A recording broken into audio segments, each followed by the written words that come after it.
The true power lies in discovering the potential that has always been within you. This book isn't just another work. It's a text lost in the depths of time and the internet, filled with the wisdom of several well-known authors. Although the author is unknown, what stands out is how the ideas are presented in such a unique and profoundly transformative way. This message isn't just for reading, but for living. It's a guide, a map toward a more fulfilling life, designed for anyone to apply in their daily routine. The teachings contained here are simple yet powerful. If you decide to put them into practice, you can completely change your perspective on life. The power of saying no. Author, music, unknown. Forward, more than a book, a path to change. This book is not just a collection of ideas or a work you can read and set aside. It's much more than a book. What you have before you is a guide designed to accompany you on a profound journey, a path that originates from the depths of shared knowledge in the vastness of the internet. The ideas you will find here do not come from a famous mind or a recognized author. This is a message without a name, but with a clear purpose: to transform your life. Through these pages, you will discover concepts that have been gathered from different corners, filtered by collective experience, and distilled for you, the reader who seeks something more. This book is a compass, not just for achieving success, but for navigating the complex world of emotions, decisions, and personal well-being. No matter where you are in your life, these teachings are timeless, universal, and ready to be applied in any situation. The author, though unknown, has captured a clear vision in these pages to provide practical and profound tools that will help you elevate your life, change your perspective, and find the balance between doing and being. This isn't just information. It's wisdom intended to impact anyone willing to put it into practice. More than a book, it's a map to transformation. If you are looking for a change, a guide that will allow you to unlock the areas of your life where you feel stuck, this is your path. The answers are here, ready to be discovered, because in the end, it's not about who shares the message, but how that message resonates with you and drives you to create the life you truly desire. The journey starts here.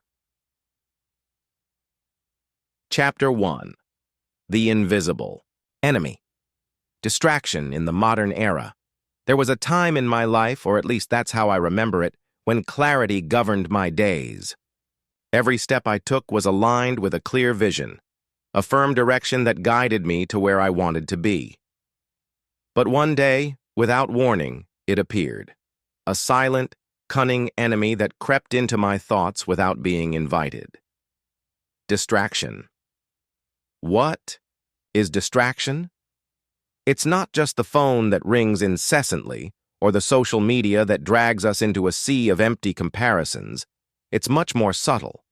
Distraction is that voice in our mind that convinces us we can postpone what's important, that we can do just a little less today. It's the trap of tomorrow, the mirage of "I'll do it later," that distances us from what truly matters. One day, while trying to focus on a simple task, I realized I had spent hours thinking about something completely different. I had fallen into the trap once again. Why does this happen? I wondered.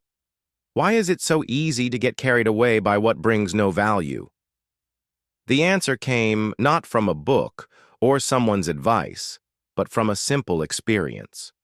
I was in a meeting, surrounded by people talking about plans and projects, but my mind was elsewhere, thinking about something as trivial as what I would eat that night. It was then that I understood that distraction is an enemy that lives within us. It disguises itself as seemingly harmless thoughts, but its goal is to divert our attention, pushing us away from what we really need to do. How do you fight this invisible enemy? I asked myself this question over and over. The answer isn't easy, but it begins with awareness. Every morning I would ask myself, what is the most important thing I need to do today? Not what I wanted to do, but what I needed to do. I forced myself to visualize that goal, to feel its urgency, and to remind myself that at every moment, the enemy of distraction would try to pull me away from it. This is where discipline comes into play. It's not just about doing what we set out to do, but about having the courage to say no to the unnecessary. How many times do we say yes to interruptions that add nothing to our lives? Every time we do, we allow the enemy to gain ground. There was one particular day, one that changed my perspective. I was working on a project I had procrastinated on for weeks. The phone vibrated, emails poured in nonstop, but I decided not to look. I decided to stay there, present, doing what I had to do. And something magical happened. The hours passed without me noticing. I became so deeply immersed in my task that by the end of the day, I had accomplished more than I thought possible. The feeling of victory wasn't over the work done, but over myself. I had defeated the enemy for that day. But the battle doesn't end there. Distraction doesn't disappear with a single confrontation. It returns day after day, disguised as small temptations. However, with each victory, you become stronger. You learn that the power of attention is the key to unlocking the doors of productivity, creativity, and, above all, inner peace. Why do we feel so much peace when we are focused? It's simple. By eliminating distractions, we connect with who we truly are, with our essence. We align with our purpose, and that in itself fills our soul. It's not the result that satisfies us. It's the process of being present, of living each moment with intention. Life, after all, is not measured by what we achieve, but by how we live each moment. Distraction is the enemy of the present, and by defeating it, we give ourselves the greatest treasure, the now. As you walk your own path, I want you to ask yourself this question. What distraction is stealing your attention today? Stop, look around, and listen to the answer. Maybe it's a notification on your phone, or maybe it's an internal doubt that tells you you're not enough. Whatever it is, recognize it and choose to move forward, because life doesn't wait, and you have the ability to decide where to focus your energy. Always remember, the invisible enemy only has power when you give it permission. Chapter 2. Breaking the Chains. How to Escape the Cycle of Poverty and Sickness. I remember the exact moment I realized I was trapped. It wasn't a prison with bars, but the chains were real, invisible, and heavy. Poverty and sickness are traps that not only limit our bodies, but also our minds and hearts. How did we get here? I asked myself countless times, searching for answers. In the shadows of my past, in the decisions I made, and perhaps in the ones I never had the courage to make. What is poverty, really? Poverty isn't just the lack of money in your pocket. It's the lack of vision, of belief in what's possible. It's a mindset that, like a silent poison, infiltrates our thoughts and convinces us that we don't deserve more, that suffering is our destiny. I've met many people who, without knowing it, live in this prison. I myself lived there, not for lack of effort, but for lack of perspective. I worked hard, woke up early, and gave my all, but it seemed like every step forward took me 2 steps back. Why does this happen? Why do so many of us find ourselves in this repetitive cycle where effort doesn't translate into success? The answer, though hard to accept, is that our beliefs are the mold of our reality. What we believe about ourselves, about the world, about money and health defines the limits of what we can achieve. If deep down in your being you believe you are destined to struggle, then struggle will be your only companion. I learned this the hard way, but learning it was what set me free. How do you break the chains? The first step is to recognize them. For years, I told myself that life was difficult, that nothing came easy, and that luck wasn't on my side. These words, repeated day after day, became the prison I built for myself. But one day, something changed. What if everything I believed was false? I asked myself in a whisper, almost fearfully, as if uttering those words could unleash something unknown. But it was in that moment that I began to break the chains. Poverty is a belief, just like abundance. What you believe about money, about your ability to succeed, is what will determine your reality. It's not magic. It's the power of the mind. When I started to change my thoughts, little by little, I began to see changes in my life. I stopped, telling myself, this is all I can do, and started asking, how can I do more?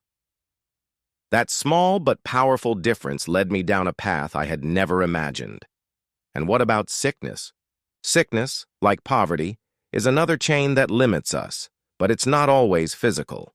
There are diseases of the spirit, of the mind, that sink us into despair. Sickness makes us believe that we are fragile, that we are victims of a cruel fate. But in reality, the body listens to what the heart believes. There was a time in my life when sickness seemed to be a constant. There was always something holding me back, something draining my energy and making me feel vulnerable.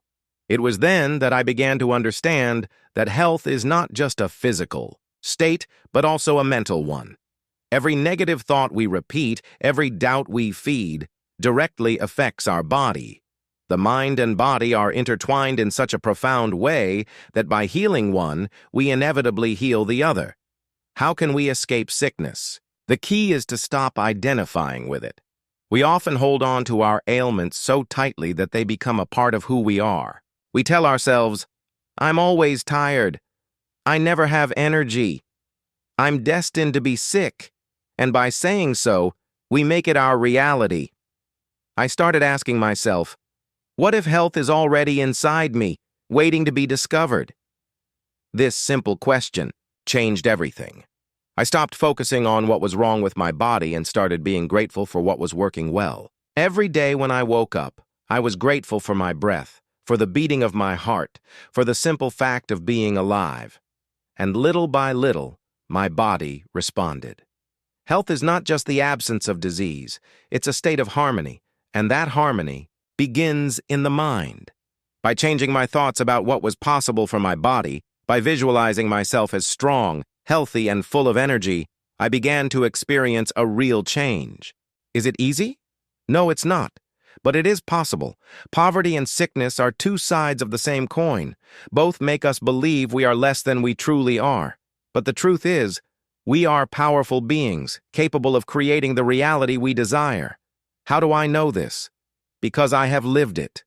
I have felt the chains and have seen how, over time, they fade away when we change what we think and believe about the world and about ourselves. Today, I ask you, what chains are holding you back? Look inside yourself, because the answer is there. There is nothing outside of you that can stop you except the beliefs you have accepted as true. But now you have the power to break them. You have the power to free yourself from the prison of poverty and sickness. Always remember that life is a reflection of what we carry inside. If you feed your mind with thoughts of abundance, your life will begin to flourish. If you fill your heart with gratitude for every small act of health, your body will respond with vitality. Break the chains. You are not destined to live in misery or sickness. You are here to be free, to live with fullness, to create the life you have always dreamed of. And that freedom, like everything, begins in your mind. Chapter 3. The Third World War, the battle for your attention. It was a day like any other, one of those where everything seems to go smoothly. I sat in front of the computer to work, but somehow, at some point, I lost control. My mind wandered. First, it was a notification, then a short video, and before I knew it, hours had passed. How is it possible that with so much technology at our disposal, we are more lost than ever? That question echoed in my mind as I tried to regain my focus. The answer is terrifying but simple. We are at war. Not a war like the ones our ancestors fought with swords or firearms, but a silent war, a battle fought in our minds. The Third World War is not fought on battlefields but for human attention. And even though we don't see the soldiers or hear the shots, we are under constant attack. The enemies don't wear uniforms, but their weapon is more dangerous than any bullet. Distraction. How did we get here? Modern life has built an implacable army, one that doesn't sleep, doesn't rest, and is always lurking. Social media, the news, apps, everything seems to be designed to divert our focus. We are like sailors in a constant storm, struggling to hold the rudder while waves of information push us where we don't want to go. And the question that most worries me is, who is winning this war? There was a time in my life when I could sit and work for hours, focused, immersed in my projects without interruptions. But then, little by little, something changed. Every day, more and more distractions began to filter in, and without me realizing, my time, my energy, and most importantly, my attention, were hijacked. What are they really stealing? I asked myself in the midst of that chaos.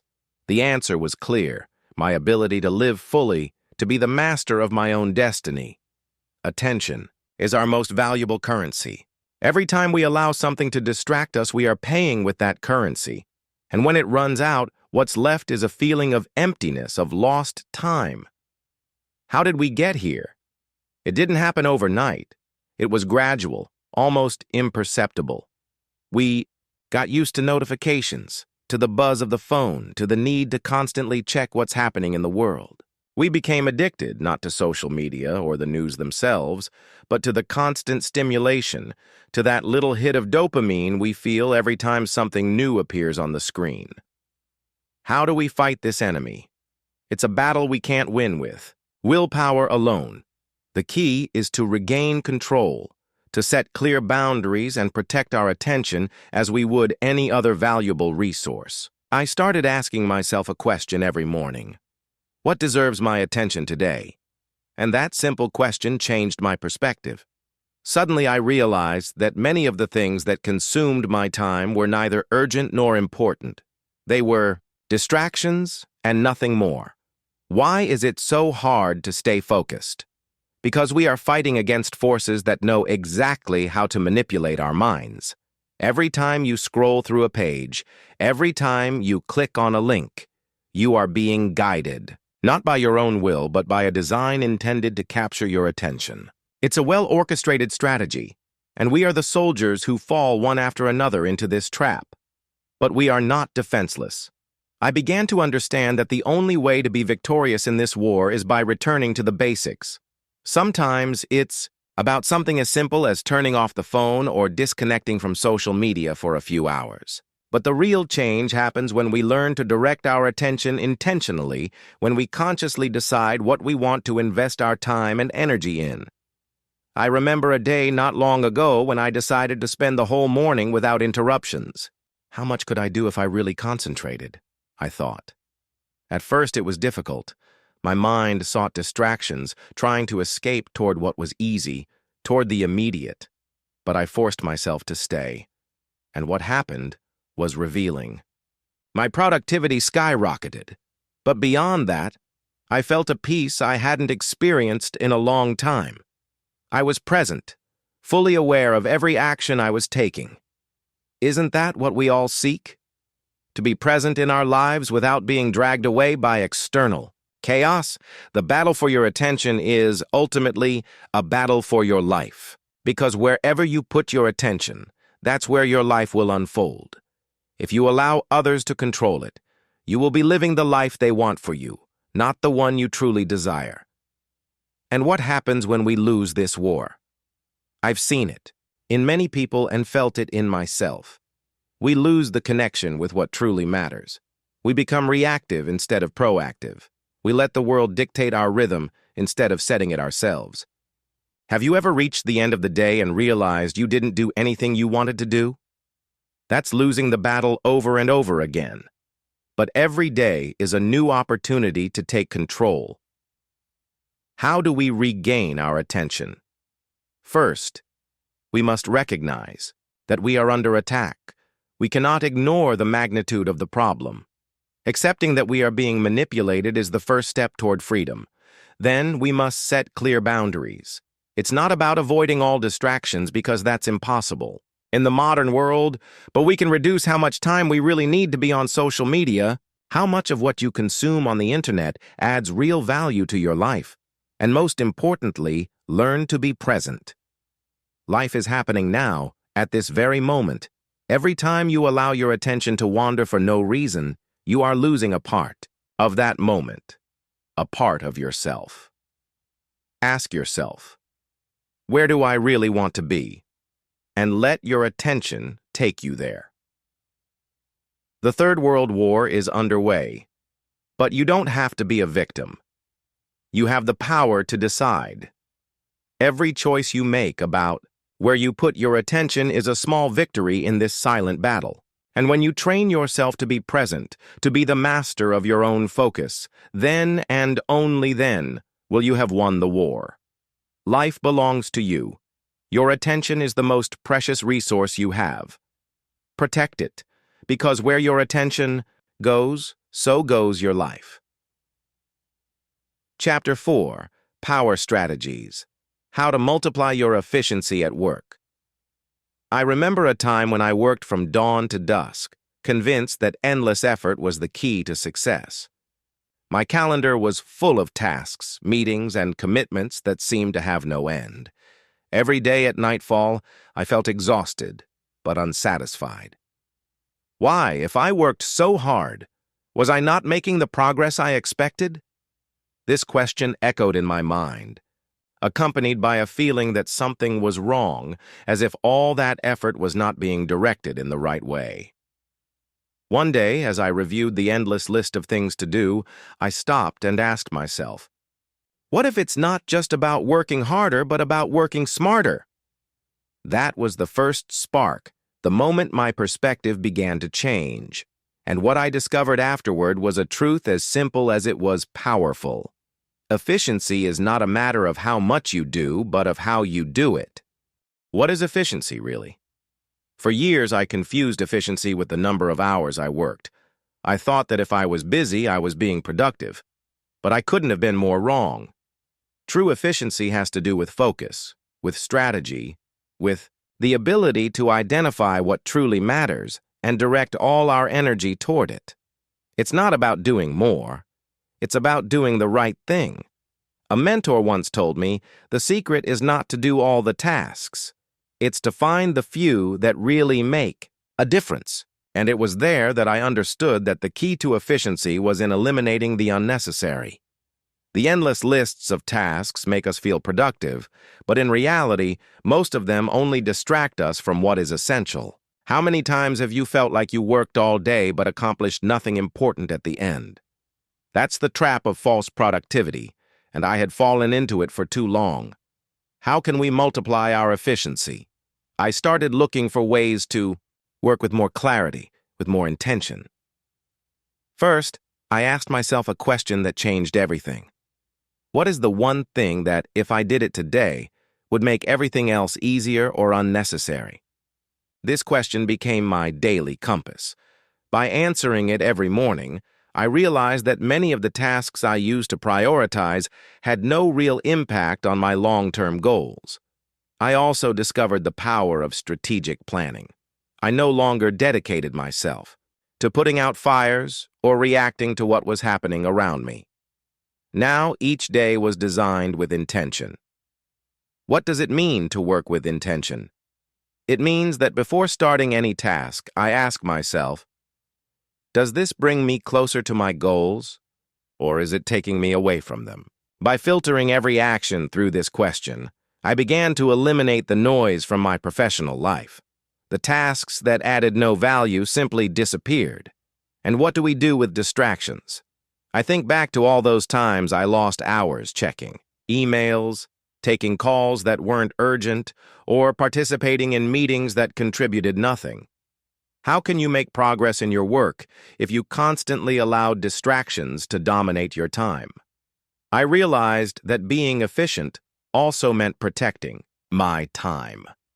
I started scheduling uninterrupted blocks of deep work where I didn't allow any distraction to pull me away from my focus. The time blocking technique was one of the most powerful tools I implemented. During these periods, I committed to working on a single task without switching activities or allowing interruptions. At first, it was a challenge. My mind, used to jumping from one thing to another, struggled to stay on a single task. But little by little, my ability to concentrate improved, and with it, my productivity skyrocketed. It's amazing how much you can achieve when you dedicate your complete attention to one thing. Efficiency is a state of mind. In addition to techniques, I realized that being efficient required a mindset shift. It's not just about implementing new strategies, but about cultivating an attitude that values time and energy as precious resources. How many times do we underestimate the value of our time? I asked myself this constantly. I learned to say no to projects that didn't bring me closer to my goals, to delegate, to trust that other people could do certain tasks better than I could. Delegating is not a sign of weakness, but of wisdom. By letting go of control over what wasn't crucial, I freed up an invaluable amount of time that I could invest in the tasks that really mattered. And as if it were a paradox, the more I let go, the more I accomplished. My efficiency multiplied because I stopped trying to do everything and focused on what only I could do. What is holding you back today? If you feel like you're working hard, but not making progress, maybe it's time to stop and evaluate how you're using your time. Most of the time, we don't need more hours in the day.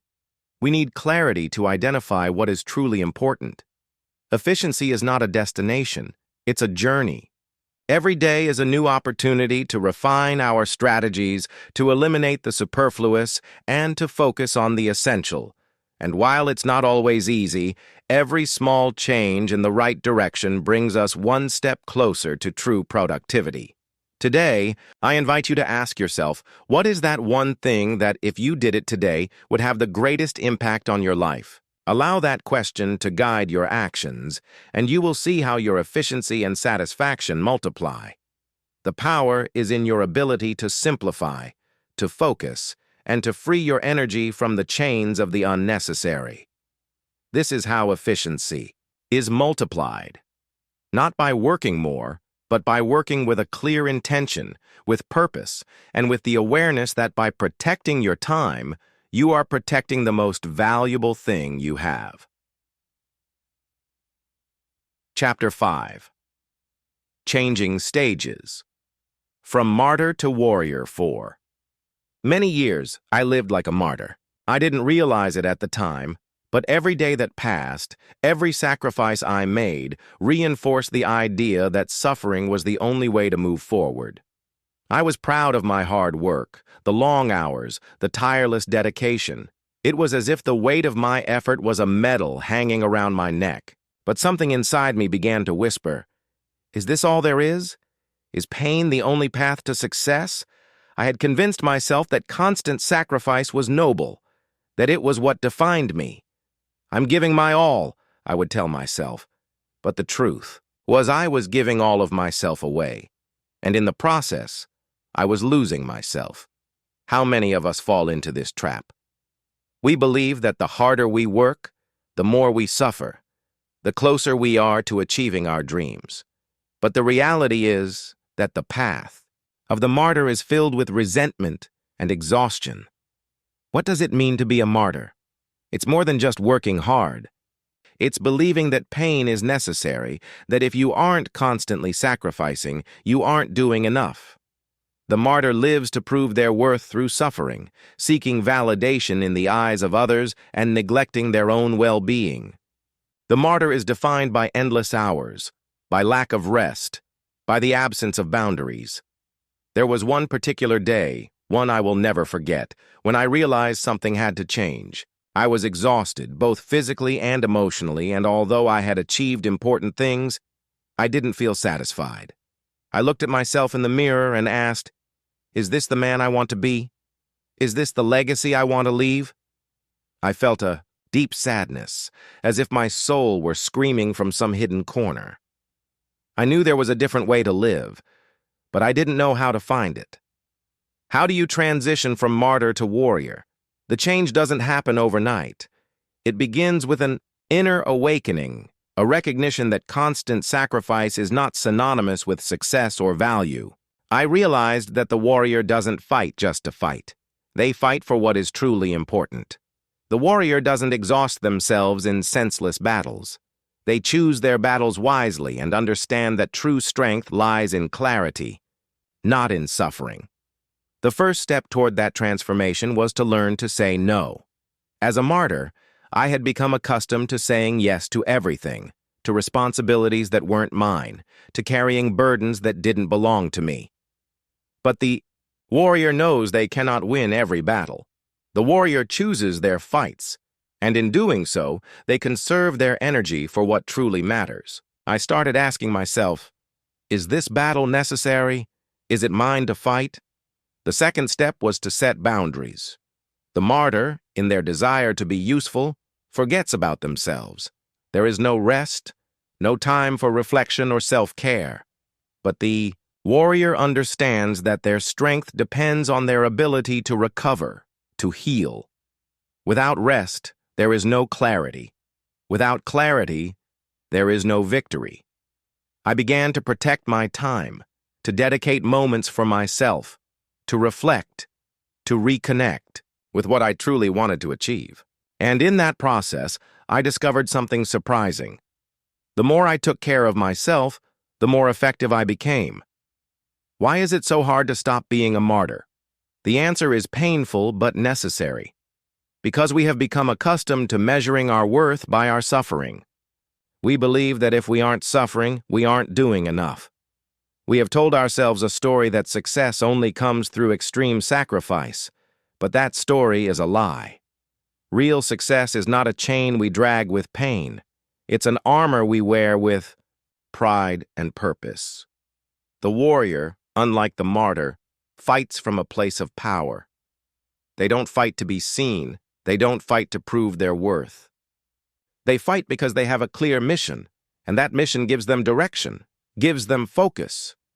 The martyr runs in all directions, trying to please everyone, trying to do more than they can.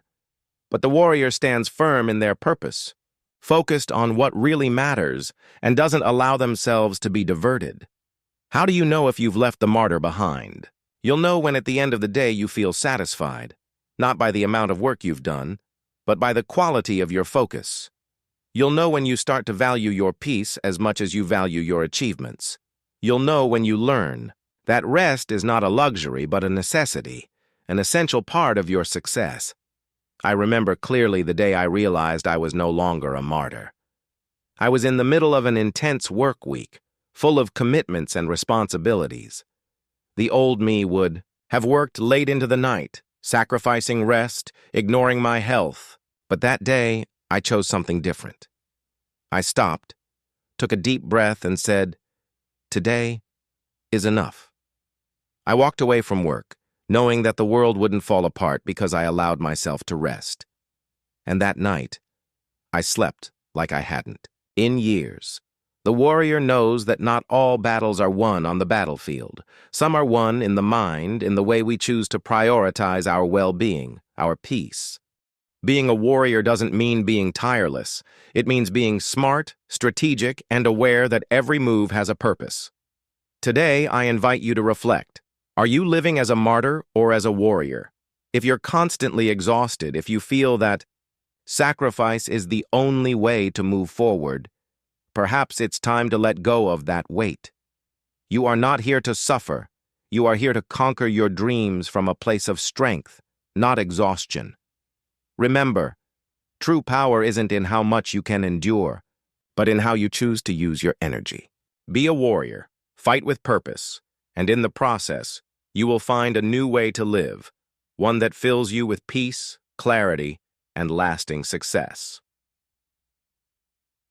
Chapter 6. From Vagabond to Magician, The Transformation to Abundance.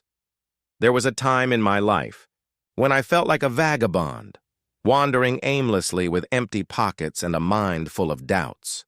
Each day seemed like a struggle to survive, to find purpose, to understand why abundance seemed so elusive, why fulfillment felt so out of reach. I asked myself constantly, as if life were a mystery I couldn't decipher. Wasn't I working hard enough? Didn't I deserve more? The truth is, back then, I didn't realize something fundamental. Abundance doesn't start on the outside. It begins within us. I lived with a scarcity mindset, thinking that opportunities, money, and prosperity were always beyond my reach, like a hidden treasure someone else had buried in a secret place. But one day, everything changed. That day, there was no magic or sudden stroke of luck, but there was something even more powerful, an inner awakening.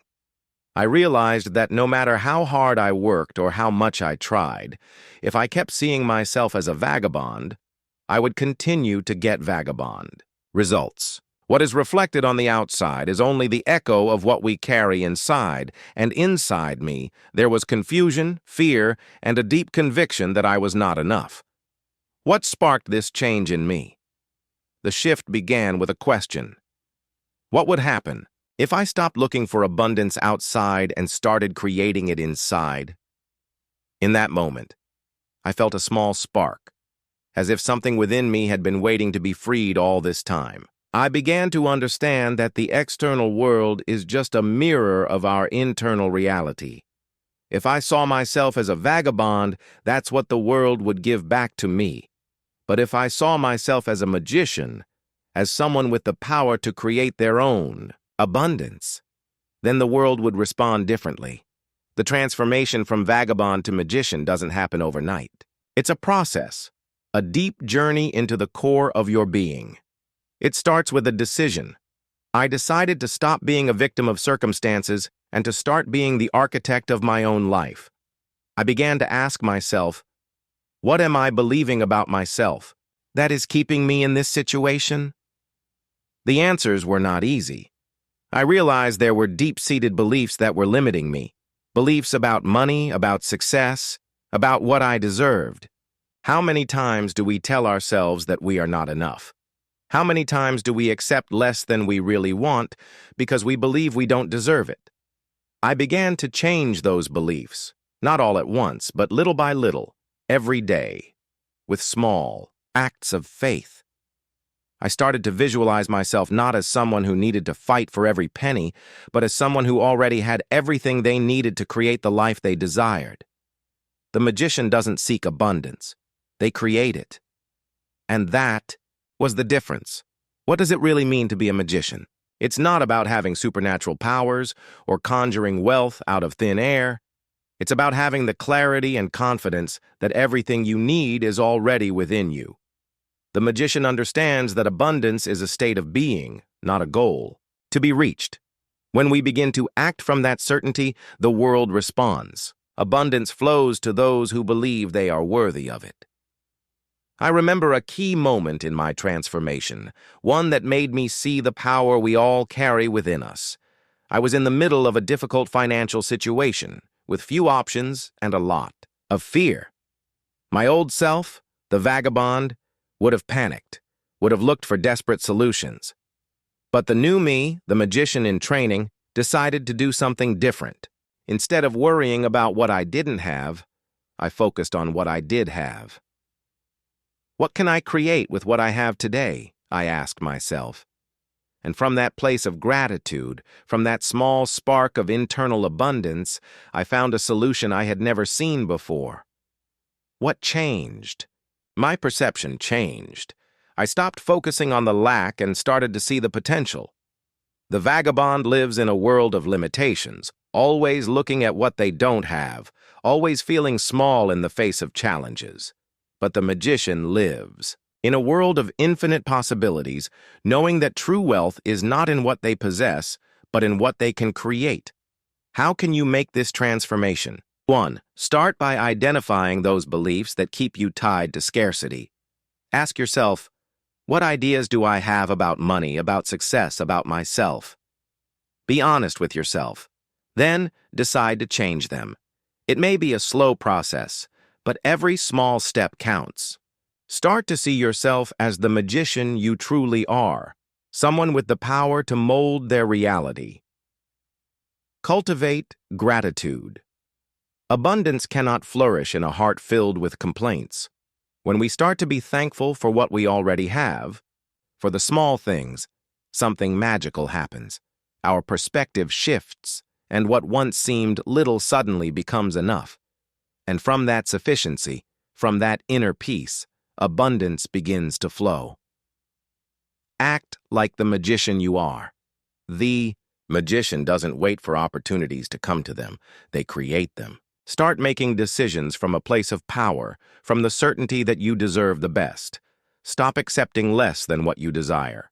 Remove what no longer serves you from your life, whether it's a mindset, a relationship, or even a job. The vagabond accepts crumbs. The magician demands the feast. Today, when I look back, I clearly see the journey I made from being a vagabond lost in circumstances to becoming the creator of my own reality. And it wasn't luck that changed me. It was the decision to see myself in a new way. Abundance is not something we find, it's something we are. So I ask you today, are you living as a vagabond or as a magician? If you still feel trapped in scarcity, remember that true transformation begins within you. You have the power to change your reality, to create the abundance you so desire. Everything you need is already inside you, waiting to be discovered. Always remember, the vagabond wonders when their opportunity will arrive, but the magician creates it. Chapter 7. The Value of Saying No, the Art of Prioritizing the Essential Thing. No was never easy for me. For a long time, I was one of those people who said yes to everything. A new project? Yes. A favor that would take hours out of my day? Sure. Every time someone needed something, I found myself agreeing, even when I knew it was pulling me away from what really mattered. Why did I do it, I often wondered. The answer was simple but painful. Because I was afraid. Afraid of disappointing. Afraid of seeming selfish, afraid that if I wasn't always available, I would lose opportunities. But in the process of saying yes to everything, I was forgetting the most important thing, myself. There was one particular day that changed my life. I was sitting in my office looking at an endless list of tasks, commitments, and obligations that I had accumulated. My mind was exhausted, my energy felt drained, and what were once clear goals were now just blurry shadows on the horizon. How did I get here? I asked myself, feeling a deep disconnect between my desires and the reality I had created. The answer was clear. I didn't know how to say no. Why is it so difficult to say no? For years, I associated saying no with rejection. I thought that by refusing something, I was closing doors, opportunities, and even relationships. I believed that to be successful, I had to be always available, always useful, to be that kind of person others could rely on for everything. But what I didn't understand was that in the process of being there for everyone, I stopped being there for myself. And the price I paid was much higher than I could have imagined. The change came in the most unexpected way. I was in the middle of a meeting when someone asked me to take on a new responsibility. My usual instinct to say yes immediately activated, but something inside me stopped. I can't do it. The words came out of my mouth before I could even think about it.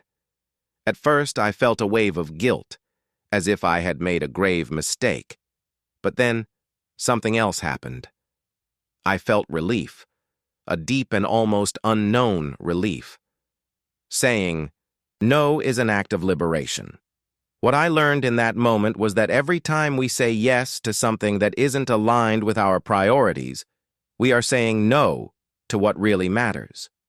I began to realize that to live with purpose, to move toward my goals with clarity, I had to learn the art of prioritizing, and that art begins with the value of saying no. How do we know when to say no? I started asking myself a crucial question every time someone asked me for something. Does this bring me closer to or further away from what I really want? The answer, although sometimes uncomfortable, gave me a clarity I had never had. I began to understand that my time and energy were my most valuable resources, and that if I didn't protect them, no one else would. How many times do we say yes out of fear, obligation, or simply out of habit? Life is made up of actions, and every time you choose something, you are giving up something else. What are we sacrificing every time we say yes out of inertia?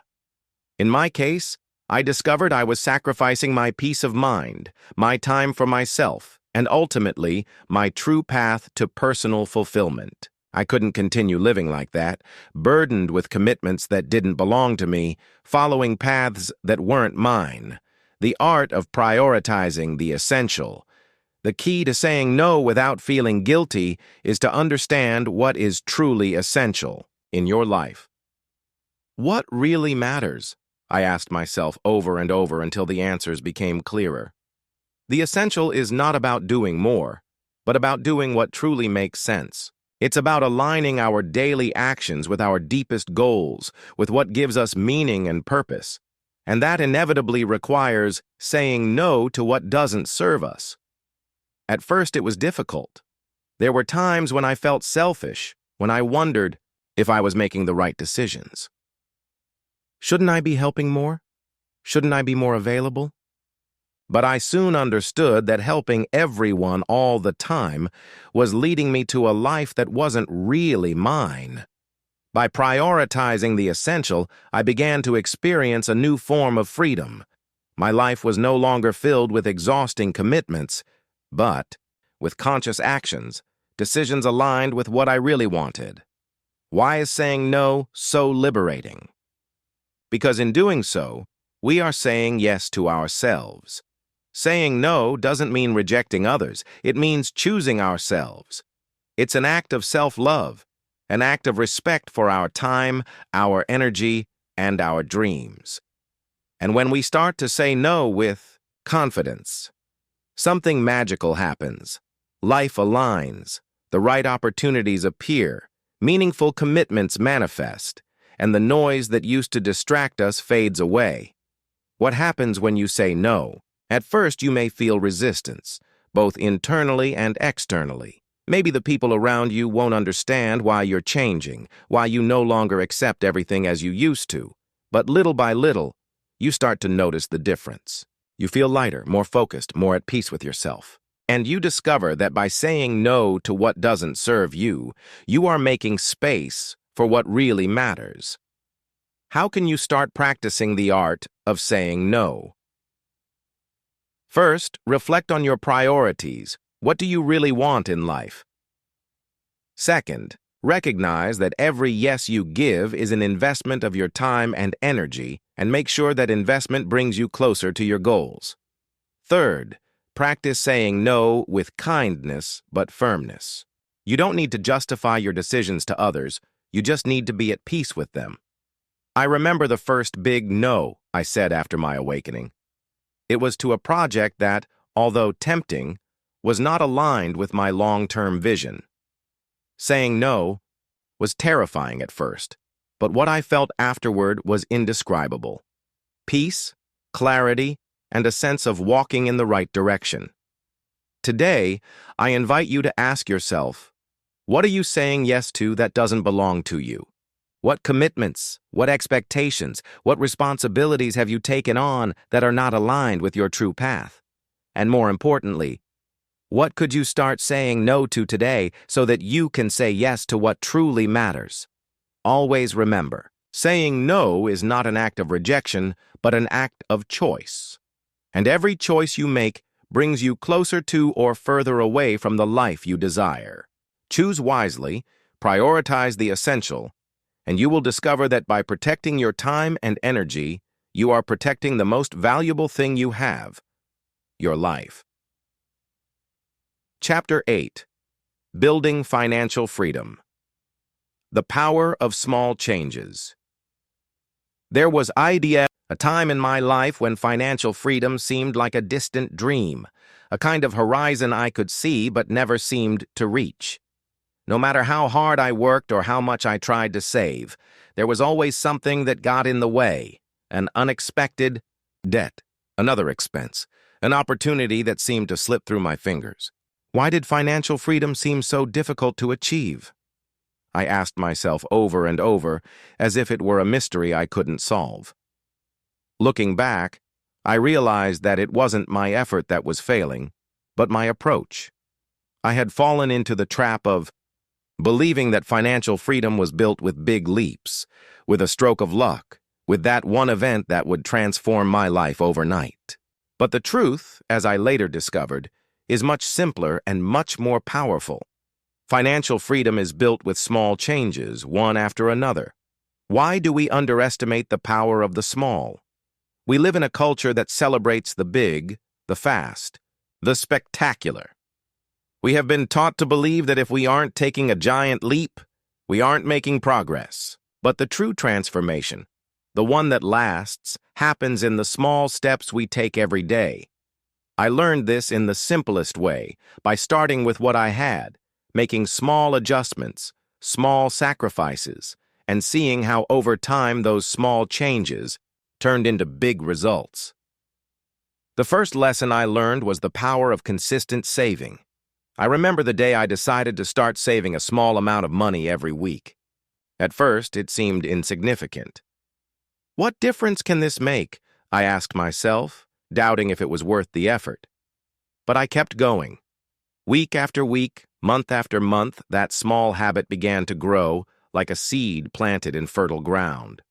And what was once a small gesture became a solid foundation for my financial freedom.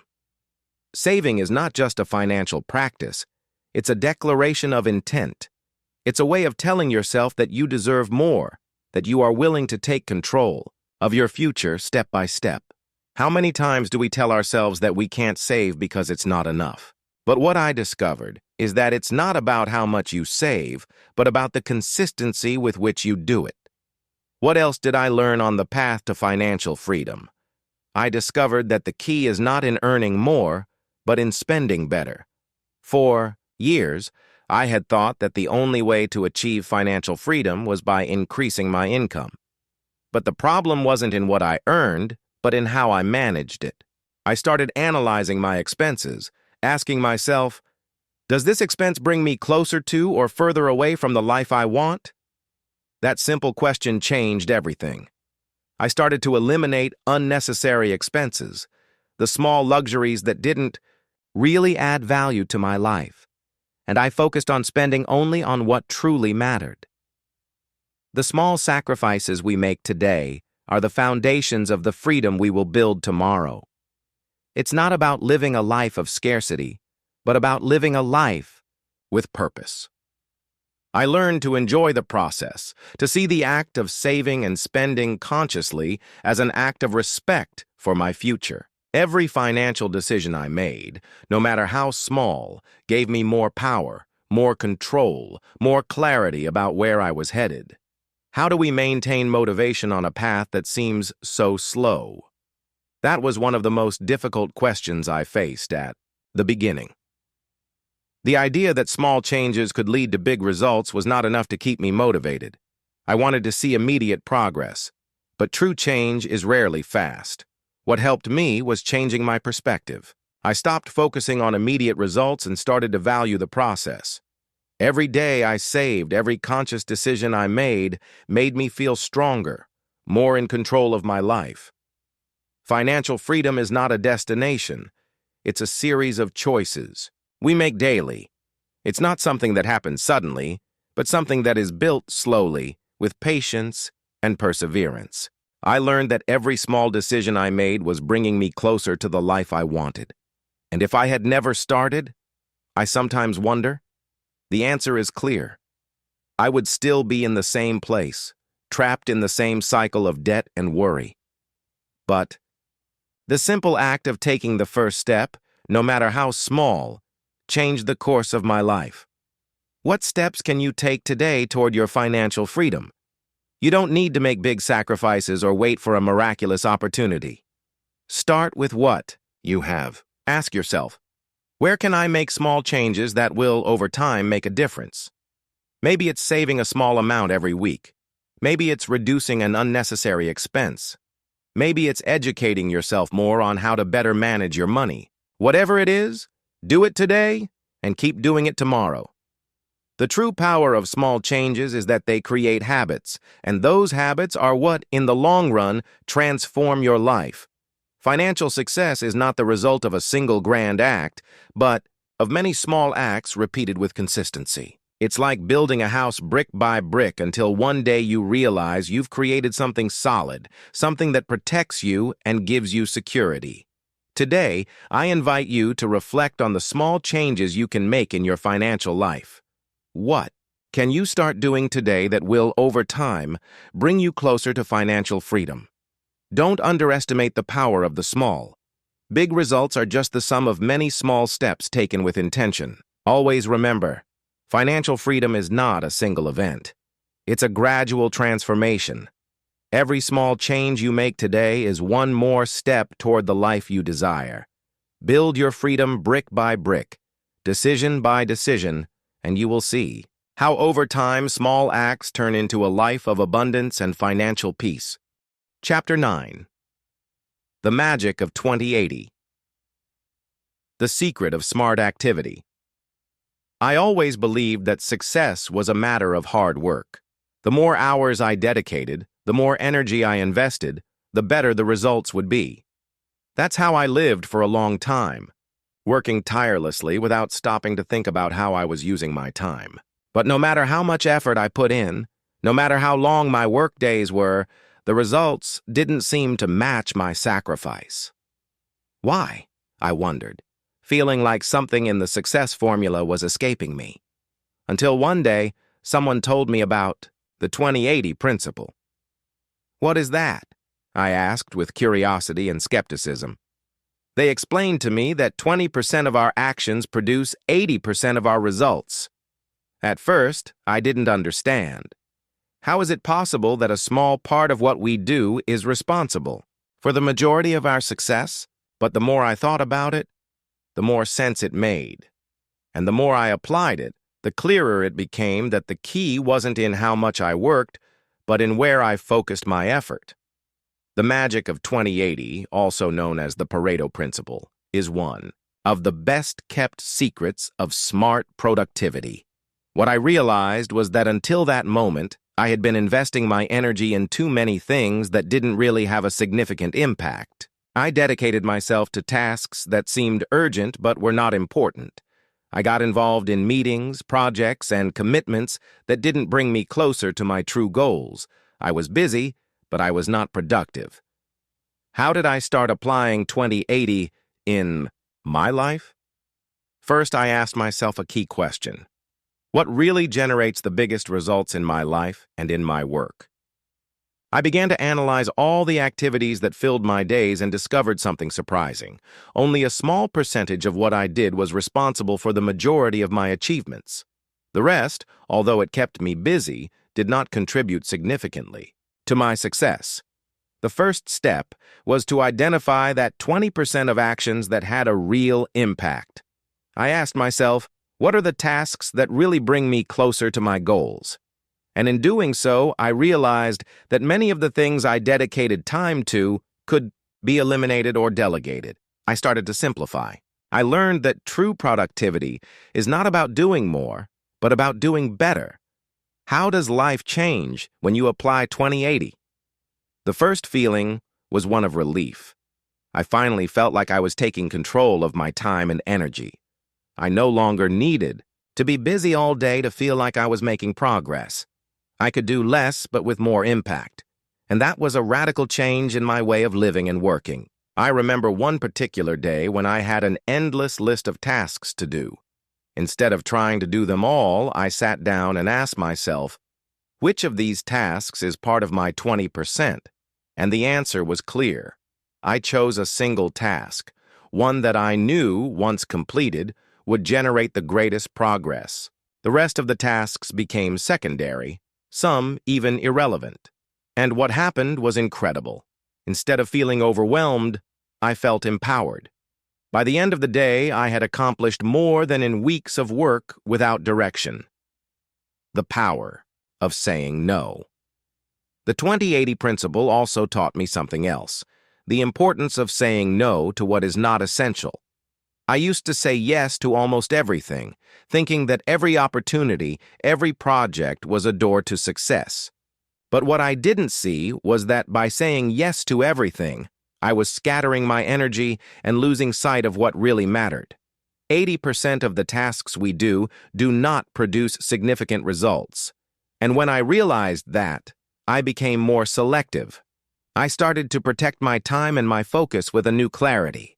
Is this part of my 20%? I would ask myself before committing to something. And if the answer was no, then I knew it wasn't worth investing my time in it. The magic of simplifying. By applying 20/80, I also learned that simplicity is one of the keys to success. For a long time, I thought that the more complex my work was, the more successful I would be.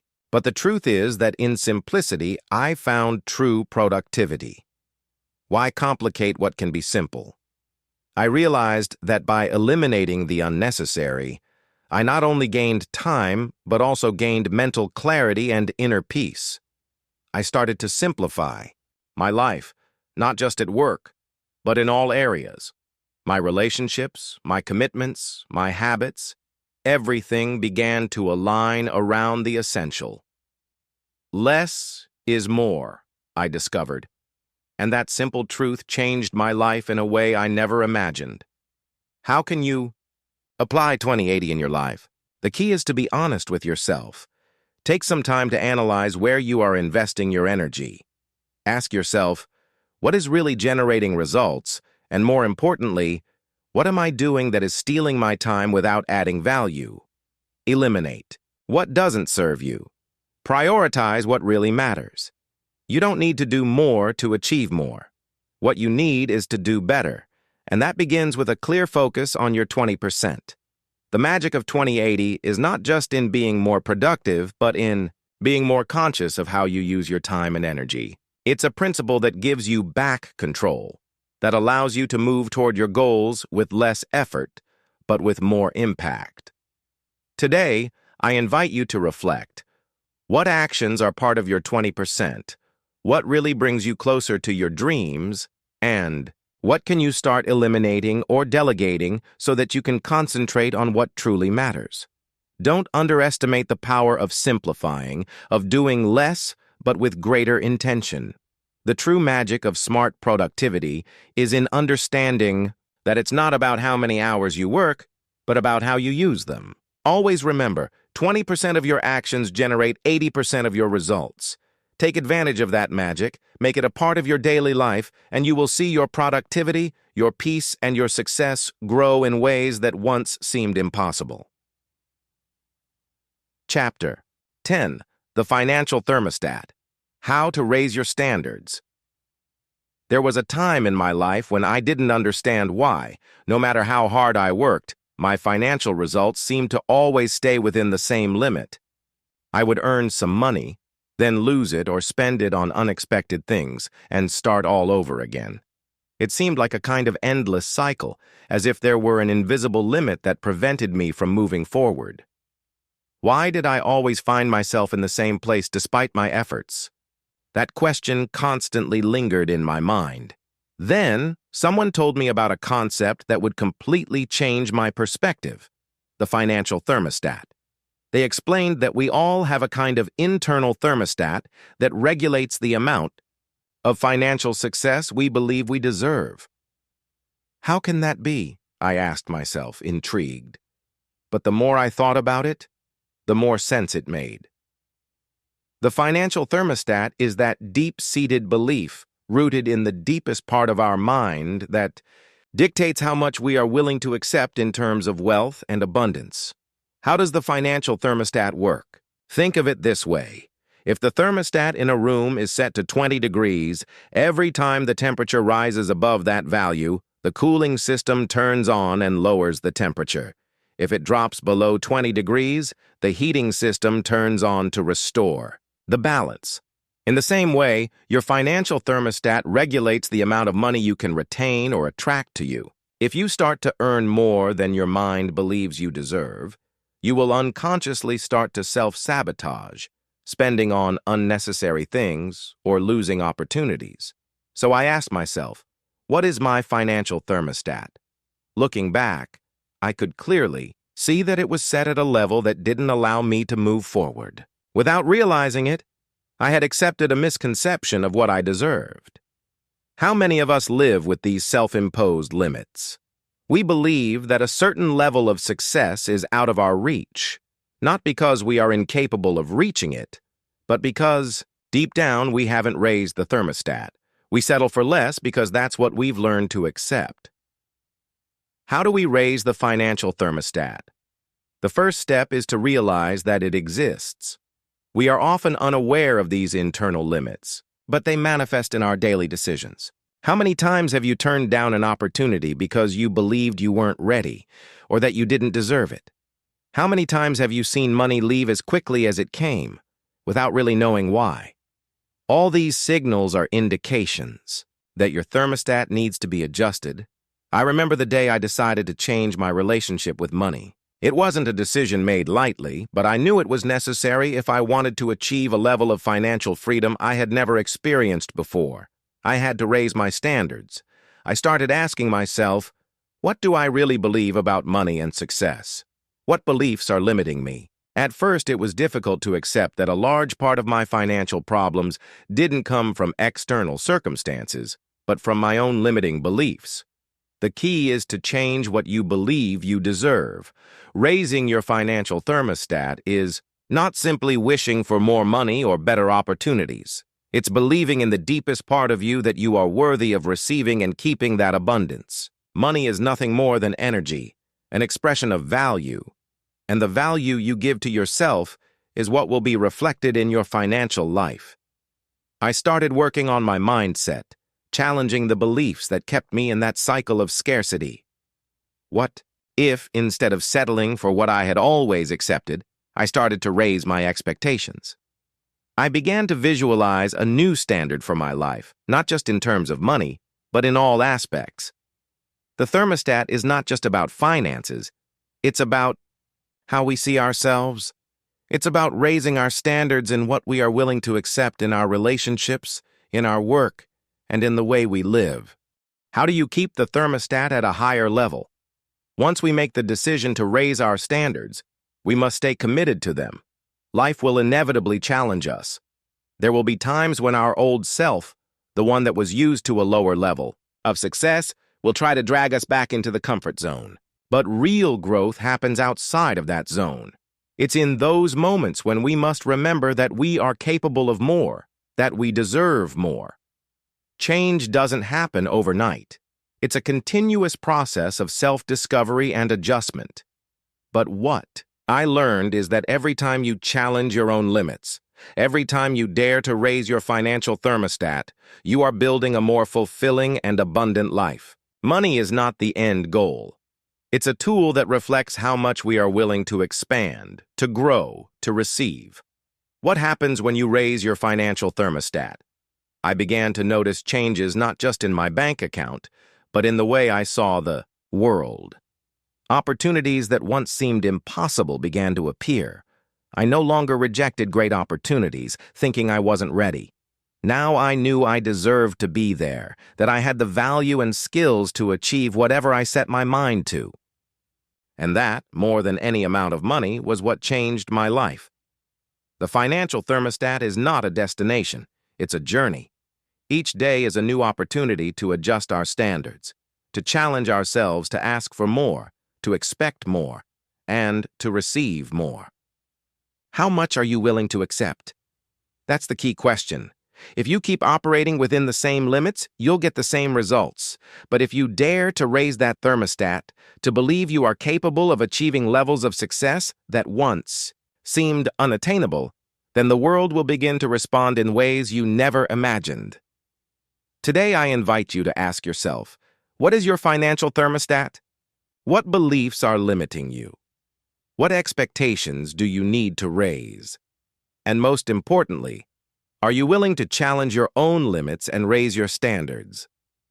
Always remember that life will not give you more than you believe you deserve. But when you decide to raise what you expect from yourself and the world, life will respond. Raise your financial thermostat. Don't settle for less than what you truly desire, because every time you raise your standards, you are telling the world and yourself that you are ready to receive everything the universe has to offer. And that, more than any amount of money, is true wealth. Chapter 11.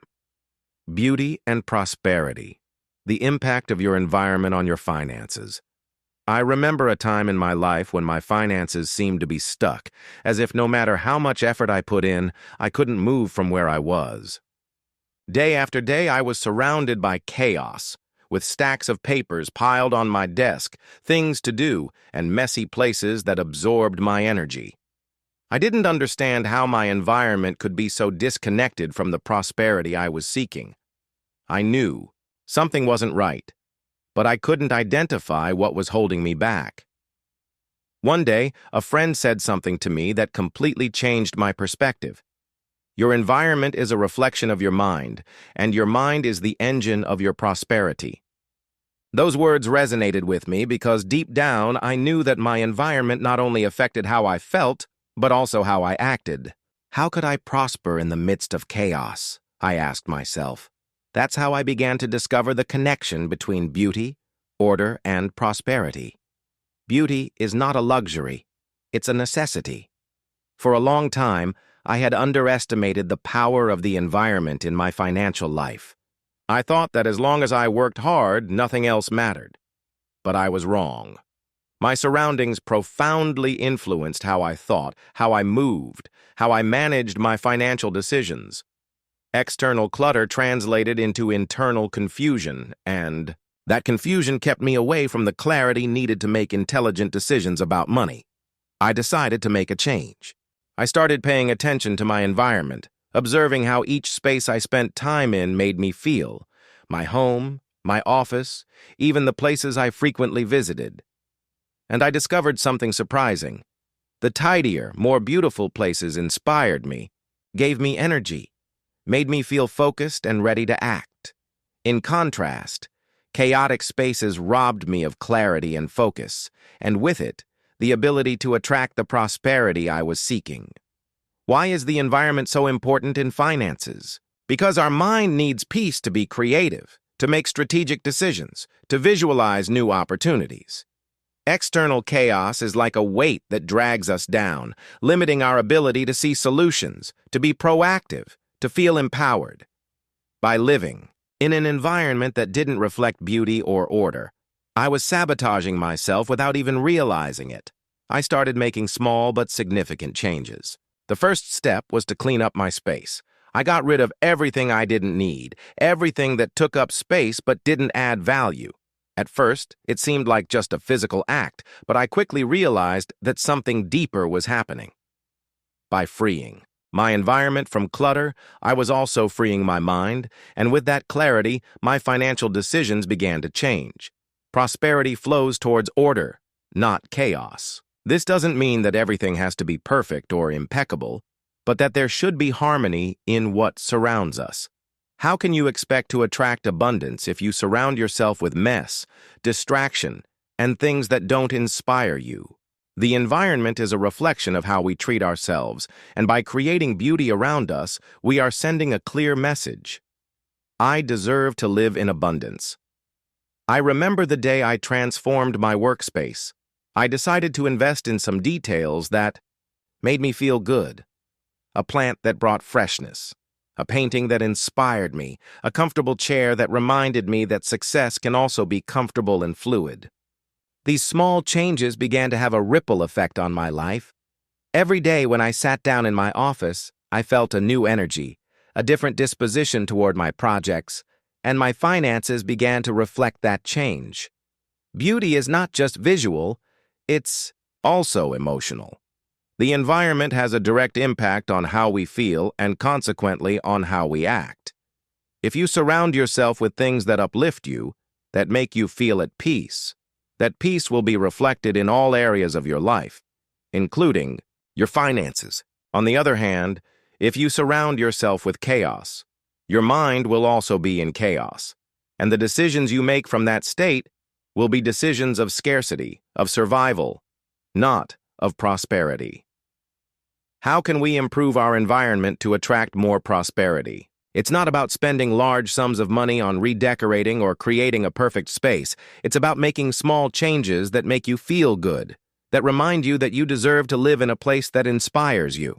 It could be something as simple as cleaning your desk every night before ending the day, or adding an object that connects you with the feeling of abundance. Another key aspect I discovered is the energy of the people around us. Not only does our physical environment influence our finances, but also the relationships we cultivate. Do you surround yourself with people who uplift you, who inspire you to be better? Or on the contrary, do you surround yourself with people who fill you with doubts, negativity, and fear? The emotional environment is just as important as the physical environment. I started to be more selective with the people I shared my time with, and that also had an impact on my finances. Prosperity is a state of being, not just of having. When we surround ourselves with beauty, when we create spaces that inspire us, we are telling ourselves that we deserve to live in abundance. This positive energy expands and attracts more of the same. I began to notice that by improving my environment, I also improved my relationship with money. I made decisions with more calm, with more clarity, and opportunities began to appear. What can you do today to improve your environment? Maybe it's organizing a space that has been neglected, or maybe it's investing in something that makes you feel good. The important thing is to understand that what surrounds you directly influences your financial life. Don't underestimate the power of the environment. By creating beauty around you, you are creating beauty in your life, and that beauty is the fertile ground where prosperity can flourish. Always remember, prosperity doesn't come to chaos. It comes to where there is space to receive it. Create that space in your environment, and you will see how it begins to be reflected in your financial life. Beauty is not a luxury. It's a declaration of what we believe we deserve. Chapter 12. Breaking the Circle. How to develop your entrepreneurial spirit. There was a time in my life when I felt like I was trapped in an endless circle. Each day was like the one before, a stable job, a secure salary, and the persistent feeling that even though everything seemed fine, something was missing. Is this all there is? I asked myself, as I met the expectations of others, as I followed the established path that seemed to be the right one, but didn't make me feel whole. Inside me, something desired more. Something wanted to break that circle. It wasn't an immediate awakening, but an accumulation of moments, of small dissatisfactions that began to make noise inside me. How did I get to this point? I often reflected. I knew there was an entrepreneurial spirit within me, but I had kept it silent, dormant, because the security of the known seemed more comfortable than the risk of the unknown. How many of us sacrifice our true passions for the illusion of stability? The change came the day I decided to listen to that inner voice that was pushing me for more. Breaking the circle was not an easy decision. It required abandoning the limiting beliefs that had kept me in a place of conformity and security. How do you know if you are trapped in a circle? If every day you feel like you're living the same cycle without the excitement of growth, without the impulse of creation, then it's possible that you are trapped. But breaking the circle is not just an external act. It begins on the inside. Developing the entrepreneurial spirit is not about having a great idea or starting a multi-million-dollar business.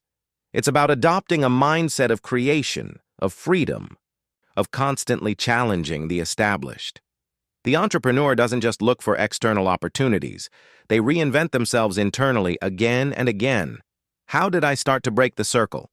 The first step was to recognize that I was not satisfied. Honesty with yourself is the first act of entrepreneurship.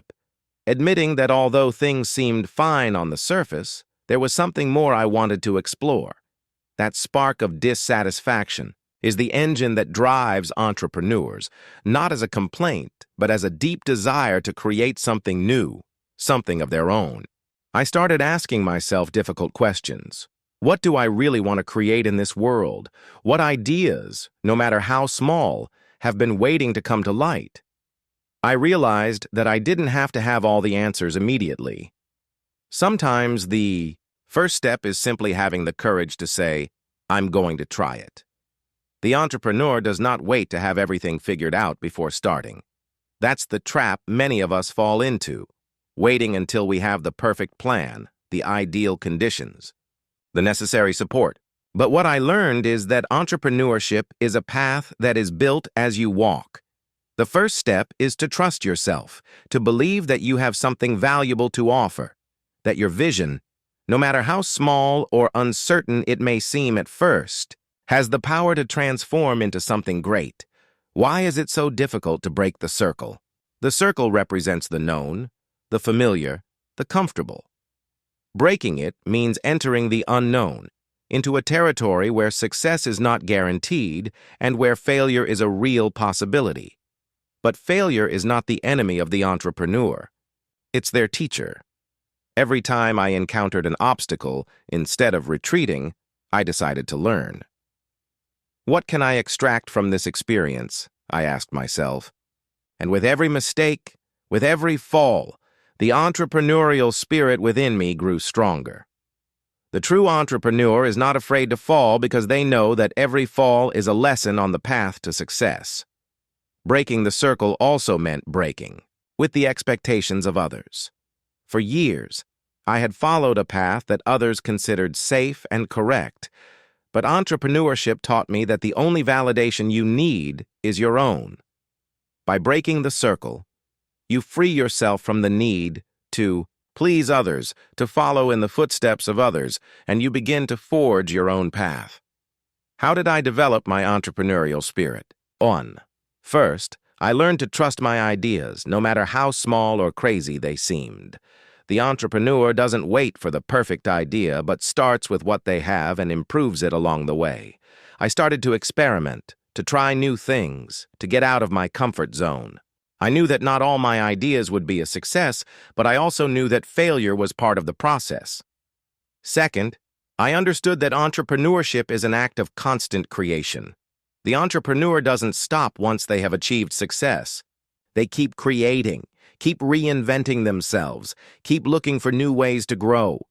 It's not just about making money or building a business, but about living a life of constant expansion, of challenging your own limits, of asking yourself every day, what can I create today? The entrepreneurial spirit is in all of us, waiting to be awakened.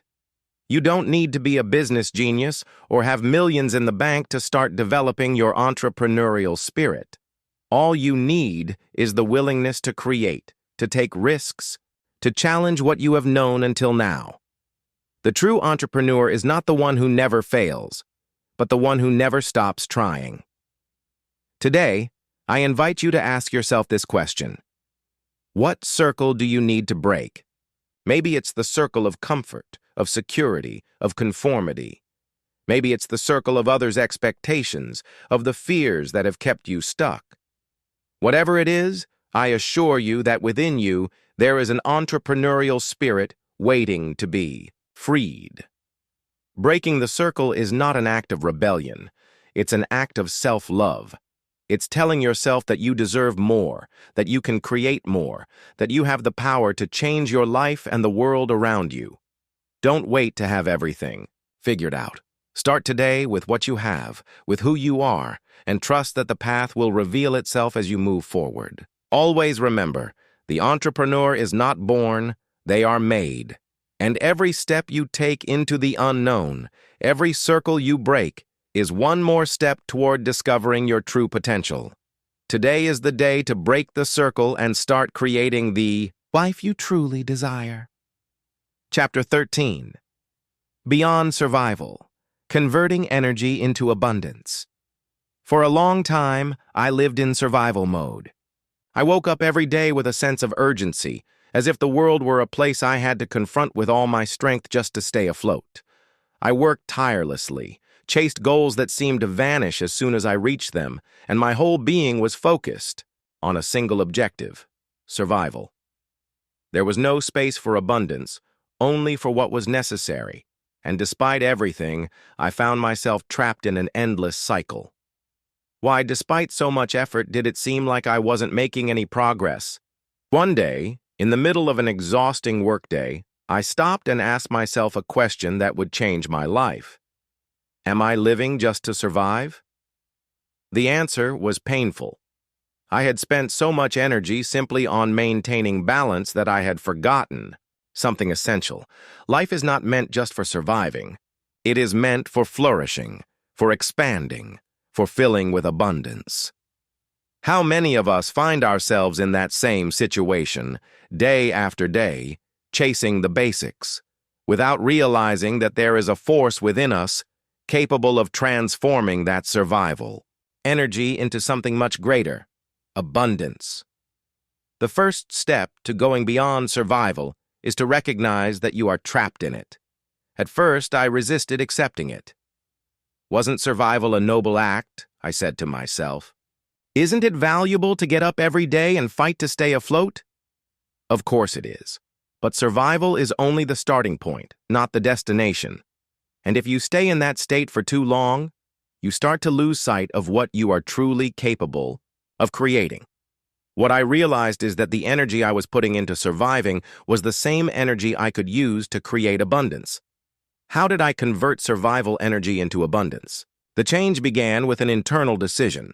I told myself that from that moment on, my energy would not be just for resisting, but for creating. I started to see every effort, every hour of work, as an investment in something bigger, something more expansive. Abundance is not just about having more.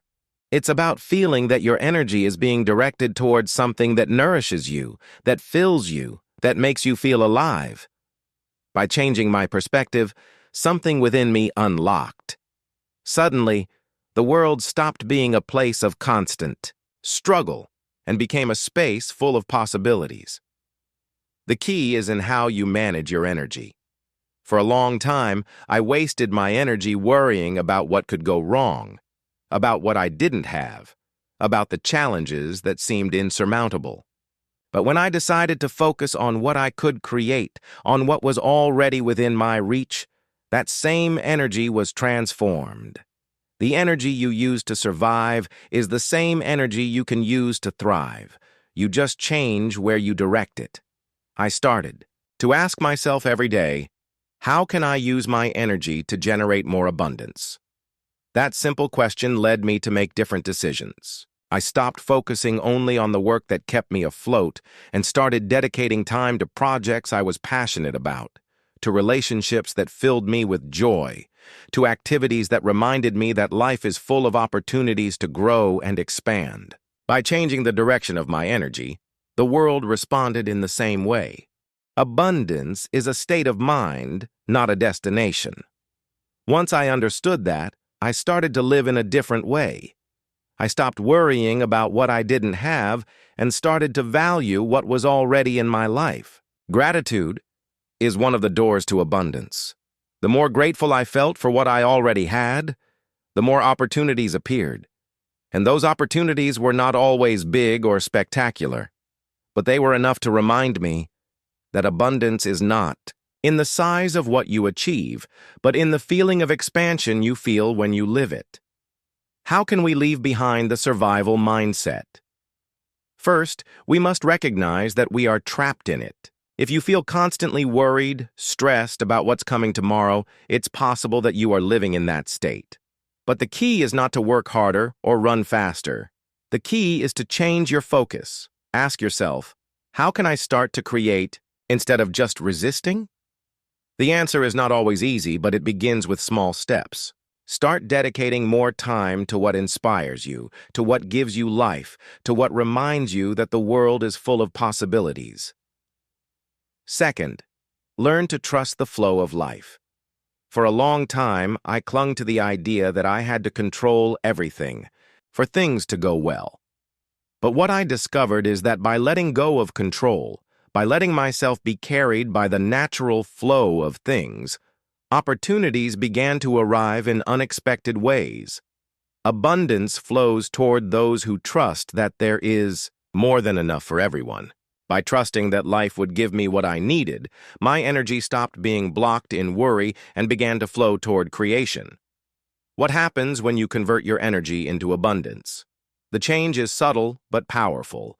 You feel lighter, more connected to what you do, more able to see opportunities instead of obstacles. Abundance is not just material. It's emotional, spiritual, mental.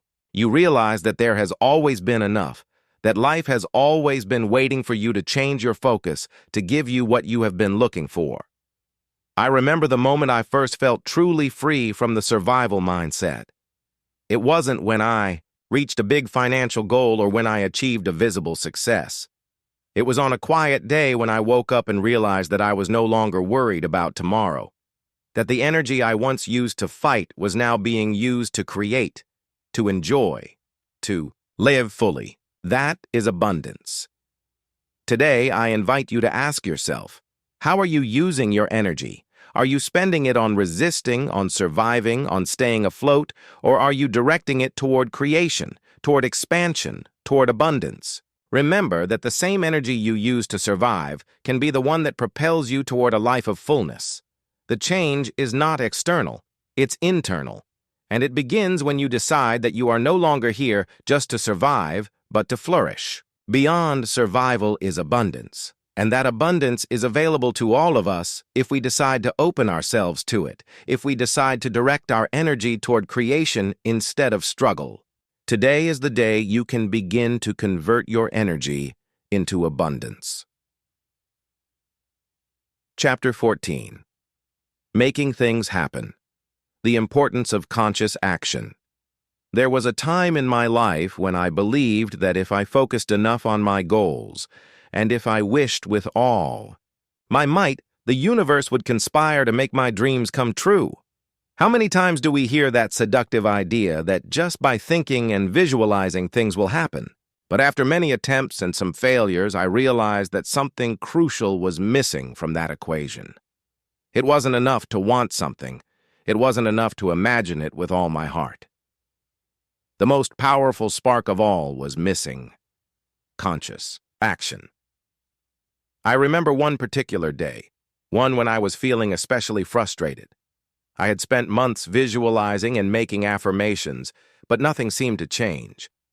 I felt like I was in an eternal waiting room, hoping that life would hand me what I believed I deserved. Why wasn't it working? I constantly asked myself, as if the universe had forgotten about me. But the answer was closer than I thought. The problem wasn't the desire, the problem was the lack of action. Conscious action is the key to transforming dreams into reality. It's not just about moving through the world or doing things for the sake of doing them. It's about acting with intention, with clarity, with a purpose behind every step. What I discovered is that life doesn't give you what you ask for, but what you are willing to work for. The universe responds to action. It is not enough to wait. It is not enough to wish. We need to make concrete decisions, to move, to make things happen. What is conscious action? It is much more than simply doing something. It is acting from a place of clarity, knowing exactly why you are doing what you are doing. For years, I had made decisions and taken actions, but many of them were automatic reactions driven by fear or external pressure. True conscious action comes from within. It is acting with the certainty that every step you take is aligned with your values, your goals, and your vision for life. How did I learn to act consciously? Everything changed when I stopped running after every opportunity and started to focus on the ones that truly resonated with me. Conscious action begins with the ability to say no to what doesn't bring you closer to your purpose and to say yes only to what pushes you forward. It's not about acting for the sake of acting. It's about acting from the center of your being, from a place where you know that every step has a deep meaning. I remember the day I decided I would no longer act out of fear. Before, many of my decisions came from a place of scarcity, from a belief that if I didn't act quickly, I would lose opportunities. But when I started to act consciously, something changed. I started to take the time to reflect, to think, before taking the next step. And with that calm, my actions began to have more impact. I no longer felt overwhelmed by the pace of the world.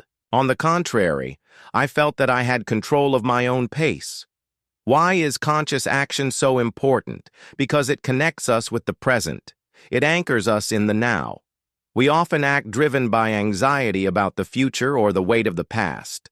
But conscious action forces you to be present, to make decisions that are aligned with the here and now. What can I do today that will bring me closer to my vision for tomorrow? That's the key question I ask myself every day. And by doing so, I began to notice that my actions were no longer a reaction to what was happening in the world, but an intentional creation of my own reality. Conscious action creates momentum. When you start to act this way, you not only achieve more, but you also attract more opportunities. It's as if the universe responds to that focused and clear energy, opening doors that once seemed closed. What I discovered is that conscious action is not always grand or visible. Sometimes the smallest movements are the ones that generate the biggest impact. An email sent with intention, a conversation had from the heart, a decision made from authenticity.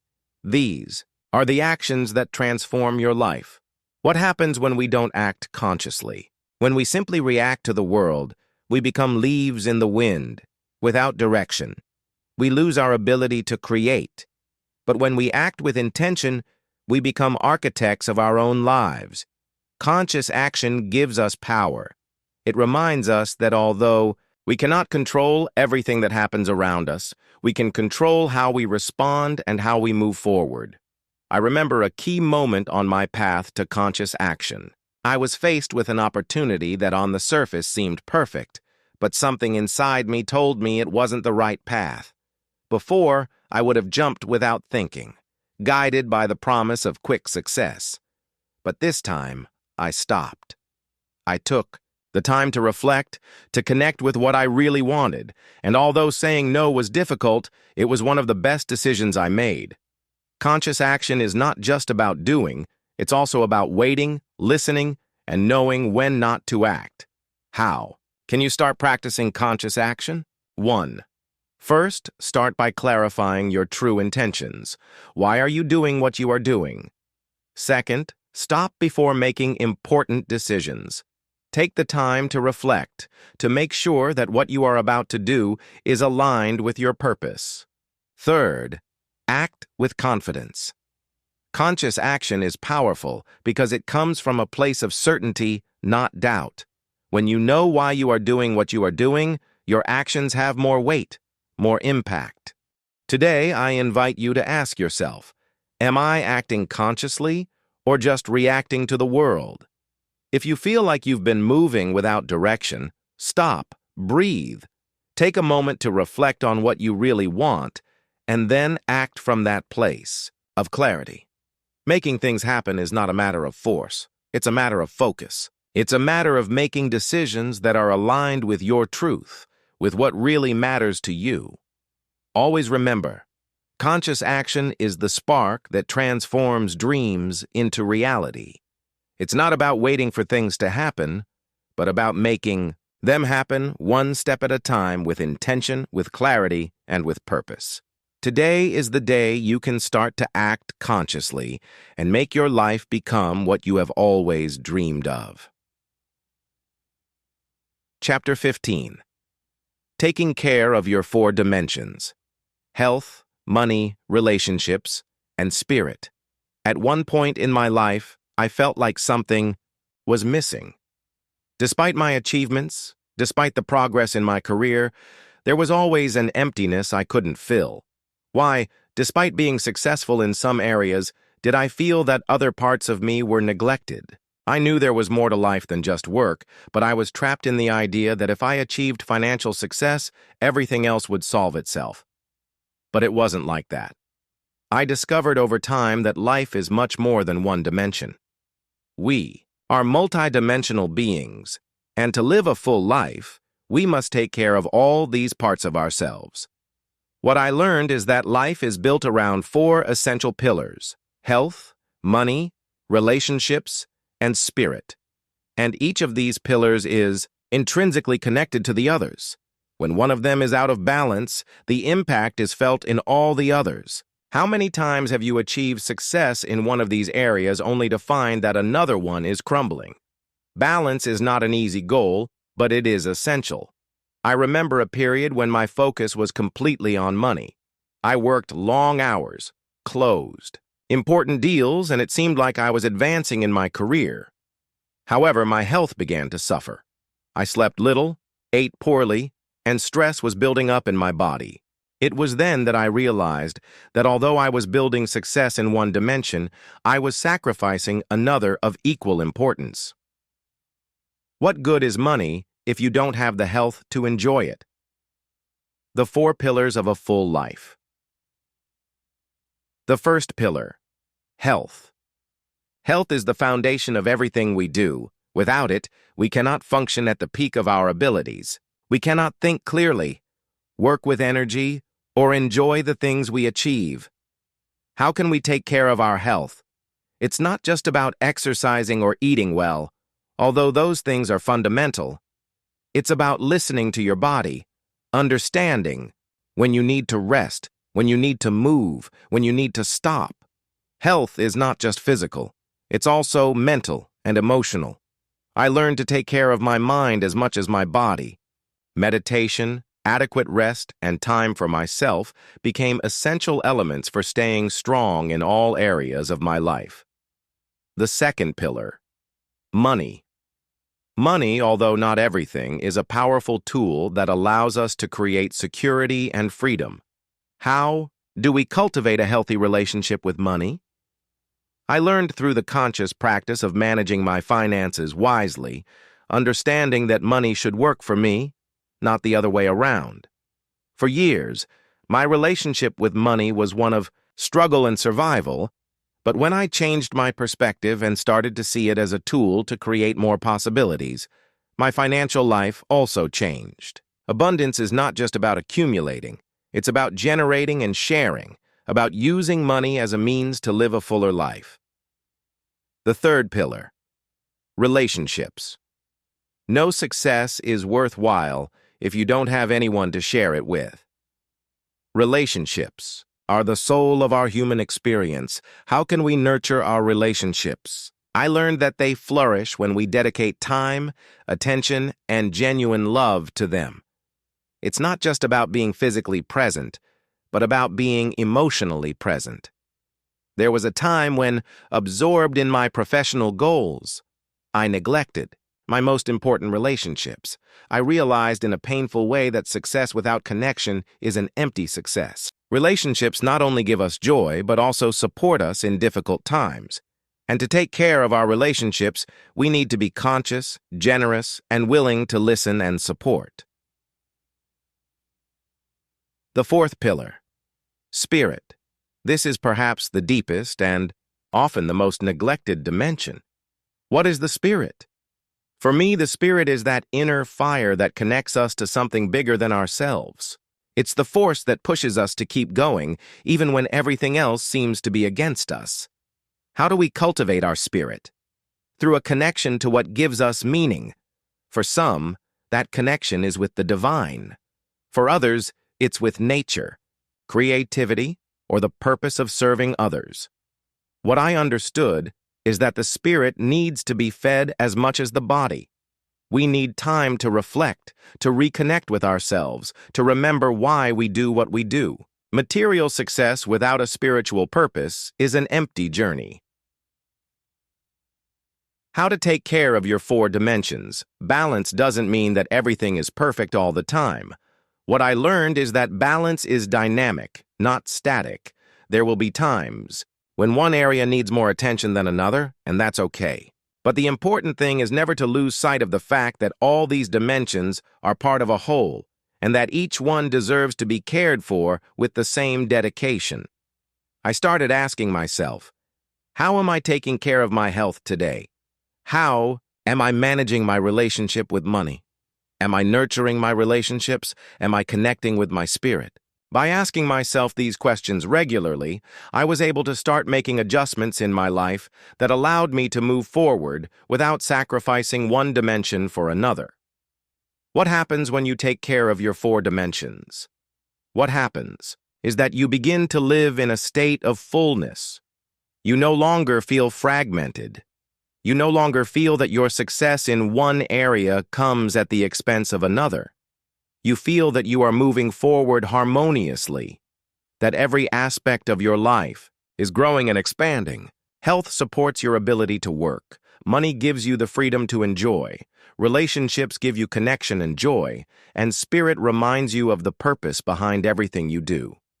Today, I invite you to take a moment to reflect on these 4 dimensions. How are you taking care of each one? If any feel neglected, don't punish yourself for it. Just start today to give it the attention it deserves. Remember that true wealth is not just in financial success, but in the fullness of living, a balanced life where every part of you flourishes in harmony. Taking care of your 4 dimensions is not a luxury, it's a necessity. And when you do, you discover that life as a whole has much more to offer than you ever imagined. Chapter 16. Success is not an accident. The key to smart habits. For a long time, I thought that success was a matter of luck, of being in the right place at the right time. I saw people around me achieve incredible things and wondered what made them different. Was it just luck, or was there something more? As I moved forward in my life and career, I discovered a truth that would change my perspective forever. Success is not an accident. It's the direct result of the habits we cultivate day after day. I remember one particular moment when I felt stuck. I was working hard but wasn't seeing the results I expected. What was I doing wrong? I asked myself daily. It was then that someone close to me asked me a key question. What are you doing consistently to get closer to your goals? That question made me thoughtful. I realized that although I worked a lot, I didn't have clear habits that would effectively lead me toward the success I wanted. Effort alone is not enough. It's the intelligent repetition of small habits that creates big results. What are smart habits? Smart habits are not grand gestures or drastic changes. They are those small and constant steps you take every day, the almost invisible actions that, when accumulated, create an enormous difference over time. It was when I started paying attention to the daily details, to the things I did almost without thinking, that everything began to change. Success, I understood, is not the result of a single stroke of luck, but of the small choices we make constantly. The power of small habits. I remember the day I decided to take control of my habits. I started by making a list of the things I did every day, from the moment I woke up until the end of the day. Which of those habits brought me closer to my goals, and which moved me away from them? It was revealing. I discovered that although I had good intentions, many of my daily habits were not aligned with the success I was seeking. That's when I started to change, not in a drastic way, but step by step. I started waking up a little earlier each day to have time to read and learn something new.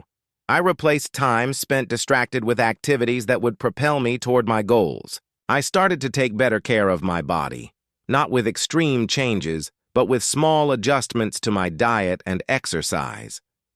What I discovered was that those small changes, those habits that seemed insignificant at first, began to generate a huge change in my life. Why are habits so powerful? Because habits free us from the constant mental struggle of deciding what to do. When a habit is ingrained, you do it without thinking, automatically. And that consistency creates a direct path to success. At first, changing a habit can seem difficult, even uncomfortable, but over time, it becomes a natural part of your routine, and the results begin to show up effortlessly. One of the habits that most transformed my life was daily planning. For years, I had worked reactively, responding to whatever the day brought without a real structure. But when I started to plan my day, to prioritize my tasks, and to focus on what really mattered, I noticed a huge difference in my productivity. The key is not to do more, but to do the right thing consistently. The importance of mental habits, it's not just about physical or productive habits. Mental habits are equally crucial.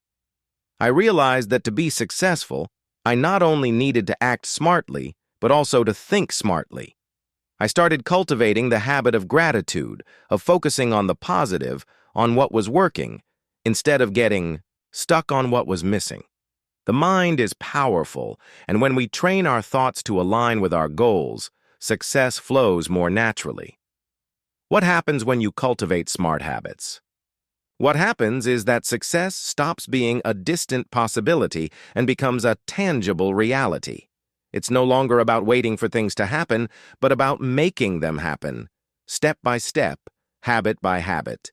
The key to success is in the repetition of the right actions. It's not necessary to be perfect. It's not necessary to do everything at once. The important thing is to start, to stay consistent, and to trust that small daily habits will generate an immense change over time. How can you start creating smart habits? First, start by observing your current habits. What are you doing every day that brings you closer to your goals? What are you doing that moves you away? Then, choose one habit you would like to improve or change. Don't try to change everything at once. Choose something small and manageable. For example, if you want to improve your health, start with the habit of drinking more water every day. If you want to be more productive, start by organizing your morning with the most important tasks.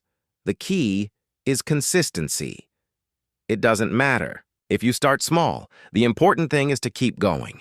Over time, those small habits accumulate and create significant change. Remember that success is not a single event.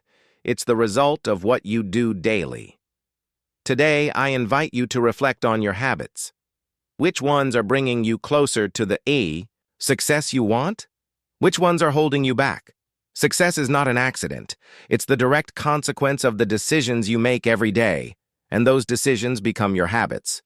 Choose wisely, create habits that reflect the life you want to live, and you will see how over time, those habits take you to the place you have always wanted to be. Success does not happen overnight, but every morning is an opportunity to get closer. Build smart habits, and you will discover that success, far from being an accident, is the inevitable result of your daily actions. Chapter 17. The Influence of Money on Your Decisions. An Integral Approach. There was a time in my life when I didn't realize how much influence money had on the decisions I made. At first, I believed that my choices were based solely on my desires, my goals, and what I considered right for my life. But little by little, I started to notice a pattern. Money was not just a resource. It was an invisible force that silently shaped every one of my steps. Sometimes it guided me toward great opportunities, but other times it trapped me in decisions that were not aligned with my true purpose. How does money influence our decisions? Money is more than a simple medium of exchange. It's energy, power, freedom. But it can also be a trap if we are not conscious of its influence. What I discovered was that on many occasions, my decisions were not being made from a place of clarity, but from a place of fear, scarcity, or the need for control. How many times do we make decisions thinking about what we should do financially rather than what we really want? I remember an important decision in my career. I was offered a project that, although it promised a great financial reward, did not resonate with my values or the direction I wanted to take my life. It was a tempting offer, the kind of opportunity that many would consider unmissable. But something inside me told me that this path was not the right one for me. It was then that I was confronted with the true influence of money. Was I going to follow what my heart dictated, or was I going to let the promise of a large sum separate me from my purpose? Money as a motivating force. There is no doubt that money is one of the most powerful motivations in our lives. It offers us security, opportunities, and the ability to achieve certain dreams. But it can also become a source of anxiety and pressure. What I learned is that when money becomes the primary factor in our decisions, we can lose sight of what truly matters. I started to ask myself, what place should money occupy in my decisions? Because although it is important, it shouldn't be the only compass guiding my path. Money is a vehicle, not the destination. And when I understood that, I began to make more conscious decisions, more aligned with my values and with the type of life I wanted to build. Money was still important, but now it occupied its correct place in my life, as a tool, not as a dictator. How money affects our relationships and emotional well-being. The influence of money is not limited only to our professional decisions. It also extends to our relationships, our emotional health, and even how we see ourselves. How many times have we allowed money to define our personal value? That is one of the most common traps. We measure ourselves and others based on how much money we have or how much we believe we should have to be happy or successful. There was a time in my life when this influence was particularly strong. I felt that I had to have a certain amount of financial success to earn the respect of others, to feel that I was enough. But what I discovered is that money alone cannot fill that void. True respect and real satisfaction come from being at peace with who you are, regardless of your financial situation. How to make more conscious financial decisions. The first thing I had to do was get rid of the idea that money is the only indicator of success. Success is multidimensional, and although money is an important part, it is not the only one. I started to evaluate each decision not only from a financial point of view, but also from the perspective of how it affected my well-being, my relationships, and my personal growth. The second key was to learn to discern between decisions driven by fear and decisions driven by genuine opportunity. The fear of a financial future can cloud our judgment and lead us to make hasty decisions instead of waiting and acting from clarity. I realized that many times I said yes to projects or commitments simply because I was afraid that if I didn't, I wouldn't have another opportunity or I might lose money. But by taking the time to reflect, to ask myself if that decision was truly aligned with what I wanted, I found that many times, no was the best option. The integral approach. Balance between money and purpose. The most important thing I learned is that money must be part of an integral approach to life. We cannot separate it from our emotions, our relationships, or our purpose. Every financial decision we make affects and is affected by these other areas. And when we start to see money from that integral perspective, we begin to make more balanced and conscious decisions. How do we create that balance? First, we need to cultivate a healthy relationship with money, not seeing it as the ultimate goal, but as a tool that helps us live the life we want. This means not getting carried away by financial anxiety, but acting from a place of confidence and clarity.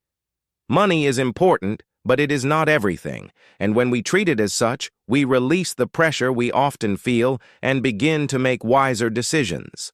Second, we must regularly ask ourselves, is this financial decision aligned with my purpose? If the answer is no, then we need to reconsider, because while money can open doors, only a clear purpose will lead us to a truly satisfying life. What happens when we balance money with our life decisions? When you manage to find that balance, money is no longer a controlling force, but an ally that supports you on your path. You stop feeling that every decision is dominated by financial need, and instead you act from a place of freedom and choice. Money is no longer the end, but the means that helps you build a full life. Today, I invite you to reflect on the influence of money on your decisions. Are you making decisions from fear or from opportunity? Are you allowing money to dictate your path, or are you using it as a tool to move toward what you really want? Always remember that money is only one part of the equation. True success comes when you integrate it with your purpose, your relationships, and your well-being. Money should not control our lives, but when we use it in a conscious and balanced way, it can be a powerful tool to create a full and meaningful life.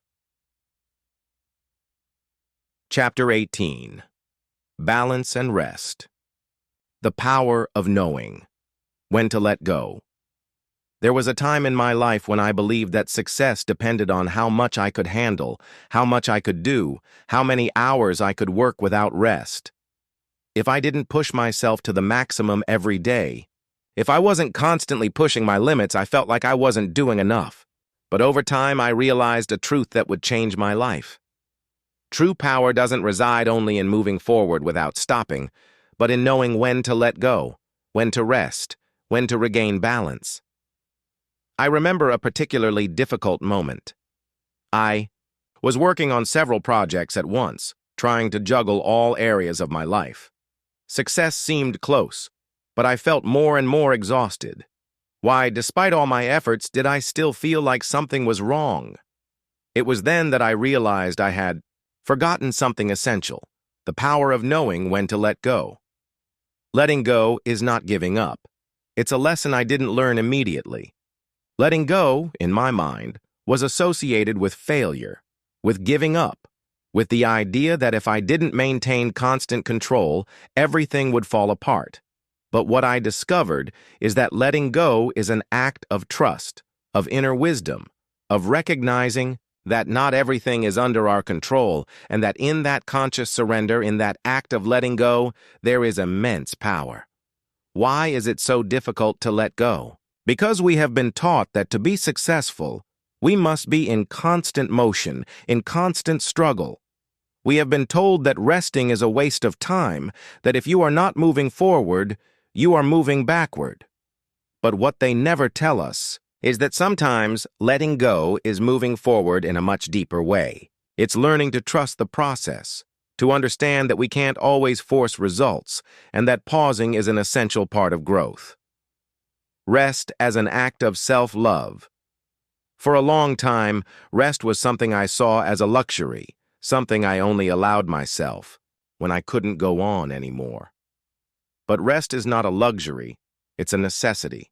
Without it, our bodies and minds become exhausted, our ideas become less clear, and our decisions are affected by fatigue. What I learned was that when I allowed myself to rest, when I allowed myself to let go of the need to control everything, I began to see things with a new clarity. Rest gave me the space for new ideas and new opportunities to emerge. I started to ask myself, what would happen if I let go of control for a moment? And what I discovered was that the world doesn't stop when you stop. On the contrary, when you learn to let go, to rest, you give life the opportunity to work in your favor. You don't have to carry everything on your shoulders. You don't have to always push forward. Sometimes the most powerful act is knowing when to stop, when to breathe, when to trust. Balance is the key to lasting success. Working without stopping, living in constant action can give you immediate results, but without balance, those results will not be sustained in the long term. I began to realize that to stay strong in all areas of my life, I needed to find a balance between effort and rest, between control and letting go. Success is not just about achieving goals, it's also about enjoying the journey, about being present in the process. I remember a particular day when everything seemed too much. I had several important decisions to make, and the pressure was overwhelming. My first instinct was to keep going, to try to solve everything in that very moment. But something inside me told me to stop, so I decided to do something different. I stepped away from everything. I took the time to rest, to disconnect, and when I returned to those problems with a fresh mind and a rested body, the solutions were clear. The power of letting go had worked its magic. How we can learn to let go. First, we need to recognize that not everything is under our control, and that's okay. Constant control is an illusion that keeps us in a state of tension. When we accept that some things need time to develop, that not everything depends on our immediate action, we begin to release that tension. Letting go does not mean giving up. It means trusting that rest is also a way of moving forward. Second, we must practice conscious rest. Rest is not just physical, it's also mental and emotional. It's not just about sleeping well or taking a vacation, but about learning to disconnect when we need to give ourselves permission to pause and reconnect with what really matters. Often, it is in that pause that we find the answers we have been looking for. What happens when you learn to let go? I discovered that by letting go, you not only regain energy, but you also regain clarity. The things that once seemed impossible to solve become manageable. Rest gives you perspective. It gives you space for new things to enter. Instead of constantly struggling, you begin to flow with life, allowing things to happen at their own pace. Furthermore, letting go allows you to enjoy the present more. When we are trapped in the need to control everything, we live in a state of anxiety, always anticipating what's next, always worried about the future. But when we learn to let go, to rest, we begin to live more fully in the present moment, and it is in the present that we find true peace. Balance is a dance between effort and pause. It's not about abandoning our goals or stopping our efforts, but about understanding that lasting success can only be built on a solid foundation of balance and rest. We need both. It's in the pause that the soul is renewed, where the body is strengthened, where the mind is cleared. Today, I invite you to reflect on your life. Are you allowing yourself to let go?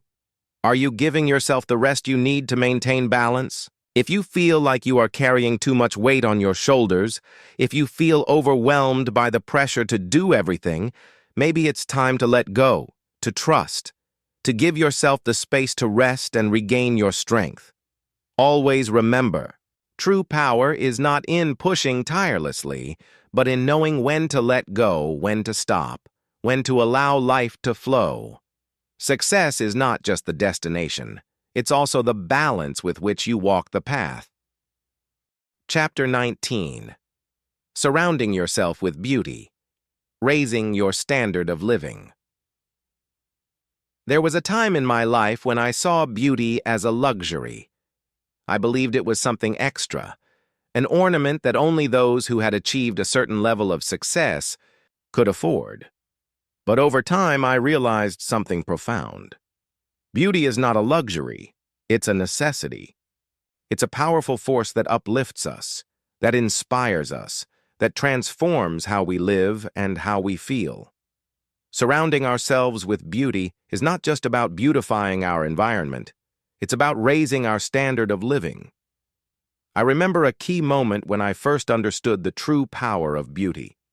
I was going through a difficult period, overwhelmed by responsibilities and exhaustion. I felt disconnected from myself, trapped in a routine that was consuming me. Slowly, little by little, one day, on the recommendation of a friend, I decided to make a small but significant change, to decorate my space with details that inspired me, that reminded me of the greatness of life. I never imagined the impact that would have on me. Beauty changes our perception. The moment I began to surround myself with things that inspired me, a painting, a plant, a candle with a soft scent, I felt an internal change. The environment is not only a reflection of our mind, it's also a catalyst for our well-being. And just as external beauty surrounded me, I began to notice that my attitude changed, that I felt lighter, more focused. The environment we create is the environment that creates us. Why is it so important to surround ourselves with beauty? Because beauty lifts our spirit. It connects us with what is highest, with what is deepest. It reminds us that life is not just for surviving, but for enjoying, for flourishing. When we are surrounded by beauty, something inside us awakens. We become more conscious, more grateful, more present. And that change in energy is not only felt, it is also reflected in the decisions we make, in how we move through the world. I started asking myself questions. What would happen if I started to surround myself with beauty in all aspects of my life? Not just in my physical environment, but in my relationships, in my habits, in the small things of everyday life? What would happen if I raised my standard of living, not just in what I have, but in how I live? And what I discovered was magical. Beauty creates a virtuous cycle. The more I surrounded myself with things, people, and experiences that inspired me, the more I raised my expectations, the more I connected with the abundance that life offers. Beauty doesn't have to be expensive, but it must be conscious. It's not about material luxury, but about emotional luxury. Maybe it's a cup of tea you slowly enjoy. Maybe it's a walk in a place that connects you with nature. Maybe it's a deep conversation with someone who uplifts you. Beauty is in the simple things, in what makes us feel alive, and when you start to look for it, to consciously create it in your life, everything begins to change. How can we start surrounding ourselves with beauty? The first step is to do it intentionally. Many times we don't realize how the environment we live in affects us. We get used to noise, clutter, monotony, and we don't realize that all of that has a direct impact on our minds and our emotions. I started with small things, organizing my space, eliminating the unnecessary, adding details that reminded me of what was important to me. It wasn't just an aesthetic issue, it was a declaration of how I wanted to live. The second step is to raise our internal standards. What does it mean to live with inner beauty? It means that instead of settling for what doesn't make us feel good, we begin to demand more, not from scarcity, but from self-love. We surround ourselves with people who inspire us, with conversations that nourish us, with habits that make us feel good about ourselves. Ultimately, surrounding ourselves with beauty is surrounding ourselves with what makes us grow. Beauty transforms our decisions. One of the most powerful things I discovered was how, by surrounding myself with beauty, my decisions began to change. I stopped accepting what was not aligned with my well-being. I no longer settled for what exhausted or stagnated me. The environment I had created around me began to influence the choices I made in my life. When you raise your standards of beauty, you also raise your standards of living. You start to ask for more, expect more, and give more. Beauty also connects us with the present moment. Living surrounded by beauty is a constant reminder to be present, to enjoy what we have here and now. Life is fleeting, but beauty has the power to stop time. When you allow yourself to appreciate what surrounds you, even something as simple as the sun coming through a window or the sound of rain, you connect with the present in a deep and transformative way. What happens when we raise our standard of living through beauty? We become more conscious of what we truly want. We stop accepting what doesn't nourish us. We realize that we deserve to live surrounded by things, people, and experiences that make us feel alive, inspired, and at peace. And that change is not only felt internally, it is also reflected in the external world. Life suddenly becomes richer, more vibrant, more full of possibilities. Today, I invite you to reflect. Are you surrounding yourself with beauty? Are you creating an environment that inspires you, that uplifts you, that reminds you of the greatness of life? If you're not, it's time to start. You don't need big changes, just small conscious decisions that will slowly but surely transform your life. Always remember, surrounding yourself with beauty is not a luxury, it's an act of self-love. And when you surround yourself with what uplifts you, you also raise the quality of your life. Beauty connects you with the best in yourself and reminds you that you deserve to live in a constant state of abundance and gratitude. Chapter 20. The Process. As a reward, enjoying the journey to success, there was a time in my life when all that mattered was the destination. Success, in my mind, was something distant, a goal that, if I managed to reach it, would justify all the effort, all the struggle. I was so focused on getting there that I forgot to enjoy the journey. Every step I took was filled with anxiety about the future, about what I still hadn't achieved, and that prevented me from seeing the beauty of the present. But one day, I understood something fundamental. The process is the real reward. I remember one particular project that consumed me completely. I had been pursuing it for months, and all I could think about was the final result. What would happen when I finally reached the goal? Would it be enough to make me feel satisfied? But as I raced toward that objective, I started to notice something strange. The closer I got, the further away I got from the feeling of fullness. I was looking for success, I realized, is not a destination. It's a journey. True success is learning to enjoy the process. It's easy to get caught up in the mindset that success only happens when you reach the goal. But what I discovered is that the process of growth, of learning, of overcoming obstacles is where the real magic resides. Every small step forward, every lesson, every challenging moment is an essential part of success. The process shapes us, teaches us, and transforms us. And if we don't learn to enjoy it, when we reach the goal, we may find ourselves empty, wondering why we don't feel as whole as we thought we would. How did I learn to enjoy the process? First, I had to change my mindset. I stopped seeing success as a final destination and started seeing it as a series of moments. Each step, each day, was an opportunity for success in itself. I started celebrating small achievements, enjoying the challenges that made me grow, and valuing every part of the journey. I realized that if I only expected to feel good when I got to the end, I was missing most of the trip. I remember one particular day when I was facing a challenge that in the past would have caused me a lot of frustration. But instead of resisting it, I allowed myself to enjoy the challenge. I said to myself, "This is the process. This is the path that is leading me to where I want to go." And something changed in me. I felt a lightness I hadn't experienced before. Suddenly, success was no longer something that would happen in the future. It was something that was happening in that moment, in every decision, in every effort, in every small victory. Why is it so difficult to enjoy the process? We live in a society that values immediate results. We are taught to seek quick success, to measure our value by what we have accomplished, not by how we have grown along the way. But true success is not measured only by what we get, but by who we become while we seek it. The process teaches us patience, resilience, and creativity, and those are the true rewards. The process is where the transformation happens.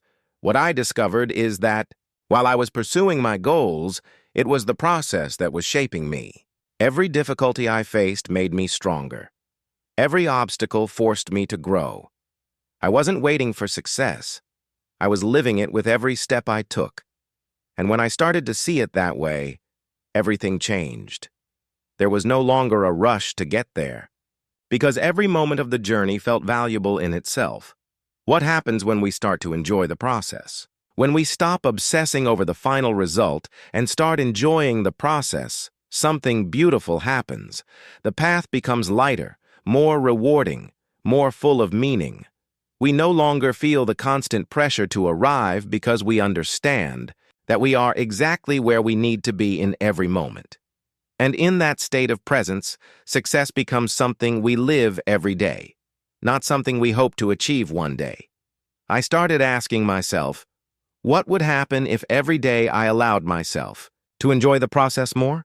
What if every small step, every challenge, was an opportunity to feel whole, to feel that I was already living success?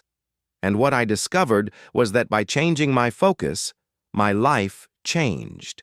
Success stopped being a distant goal and became a state of being. The process as a reward is an act of gratitude.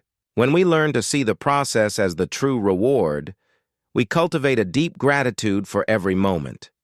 We realize that life is not just about getting there, it's about living the journey to where we want to go to the fullest. I started to be grateful, not only for the achievements, but also for the difficult moments, the challenges that forced me to grow, because those moments were what gave me the tools to keep moving forward, to become the person I was meant to be. How can we start to enjoy the process more? The first step is to change our relationship with time. Stop thinking of success as something that is in the future. Success is what you are creating today, in this moment, with every action you take. The second step is to cultivate patience. True success doesn't happen overnight, and that's okay. The process teaches us to trust, to understand that every step is necessary, that there are no shortcuts to real growth. What happens when we enjoy the process? Life becomes richer, fuller, more meaningful. We no longer live in the anxiety of, when will I get there? But in the gratitude of, look how much I have grown today. We begin to see success as a continuous experience, not as a destination that awaits us at the end. And in that change of perspective, we find a profound peace, a joy that no longer depends on what we achieve, but on how we live every step. Today, I invite you to reflect. Are you enjoying the process, or are you just waiting to reach the goal? If you realize that you have been waiting for success to come later, I invite you to change that perspective. Success is already here, in every step you take, in every lesson you learn, in every small step forward. Don't wait to get to the end, to feel whole. Always remember, the process is the true reward, and when we learn to enjoy the journey, we discover that we are already living the success we are looking for. Epilogue. The art of living fully. As I reach the end of this journey, I realize that true success is not in the goals we reach, but in who we become along the way. This book has been a deep reflection on what it really means to live with purpose, with balance, and with an authentic connection to oneself and the world around us. Living fully is not reaching the summit. It's learning to appreciate every step of the journey, with its challenges, its lessons, and its moments of gratitude. Life, in its essence, is a continuous process of growth, discovery, and transformation. We are not here just to meet external expectations, but to find our own path, to create a life that reflects our values, our passions, and our dreams. Each chapter of this book has been an invitation to explore the dimensions of our life that we often overlook: balance, beauty, rest, conscious action, and the wisdom of knowing when to let go. Success is personal. It is not measured by the amount of money in a bank account or by the titles we accumulate. It is measured by inner peace, by the satisfaction of knowing that we are doing what we love, that we are surrounded by people who uplift us, and that we are contributing in a meaningful way to the world we inhabit. Throughout this book, we have explored concepts that can transform our lives if we apply them with intention. Surrounding ourselves with beauty, letting go of control, enjoying the process, and raising our standard of living are more than just simple strategies.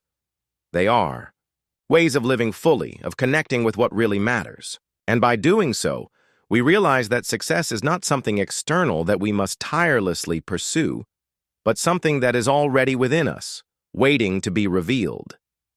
This journey doesn't end here. In fact, it is just beginning. Every day is a new opportunity to apply what we have learned, to grow a little more, to enjoy the present while we move toward our goals. The art of living fully is not a goal we achieve once. It is a continuous commitment to ourselves, to our dreams, and to the well-being we deserve. I invite you to keep exploring, to keep growing, to keep finding the beauty on the path, even in the most difficult moments, because life is a work of art in constant creation, and you are both the artist and the canvas. Thank you for accompanying me on this journey. May what you have learned here inspire you to create a fuller, more authentic, more connected life. And always remember, true success is not in the destination, but in the journey.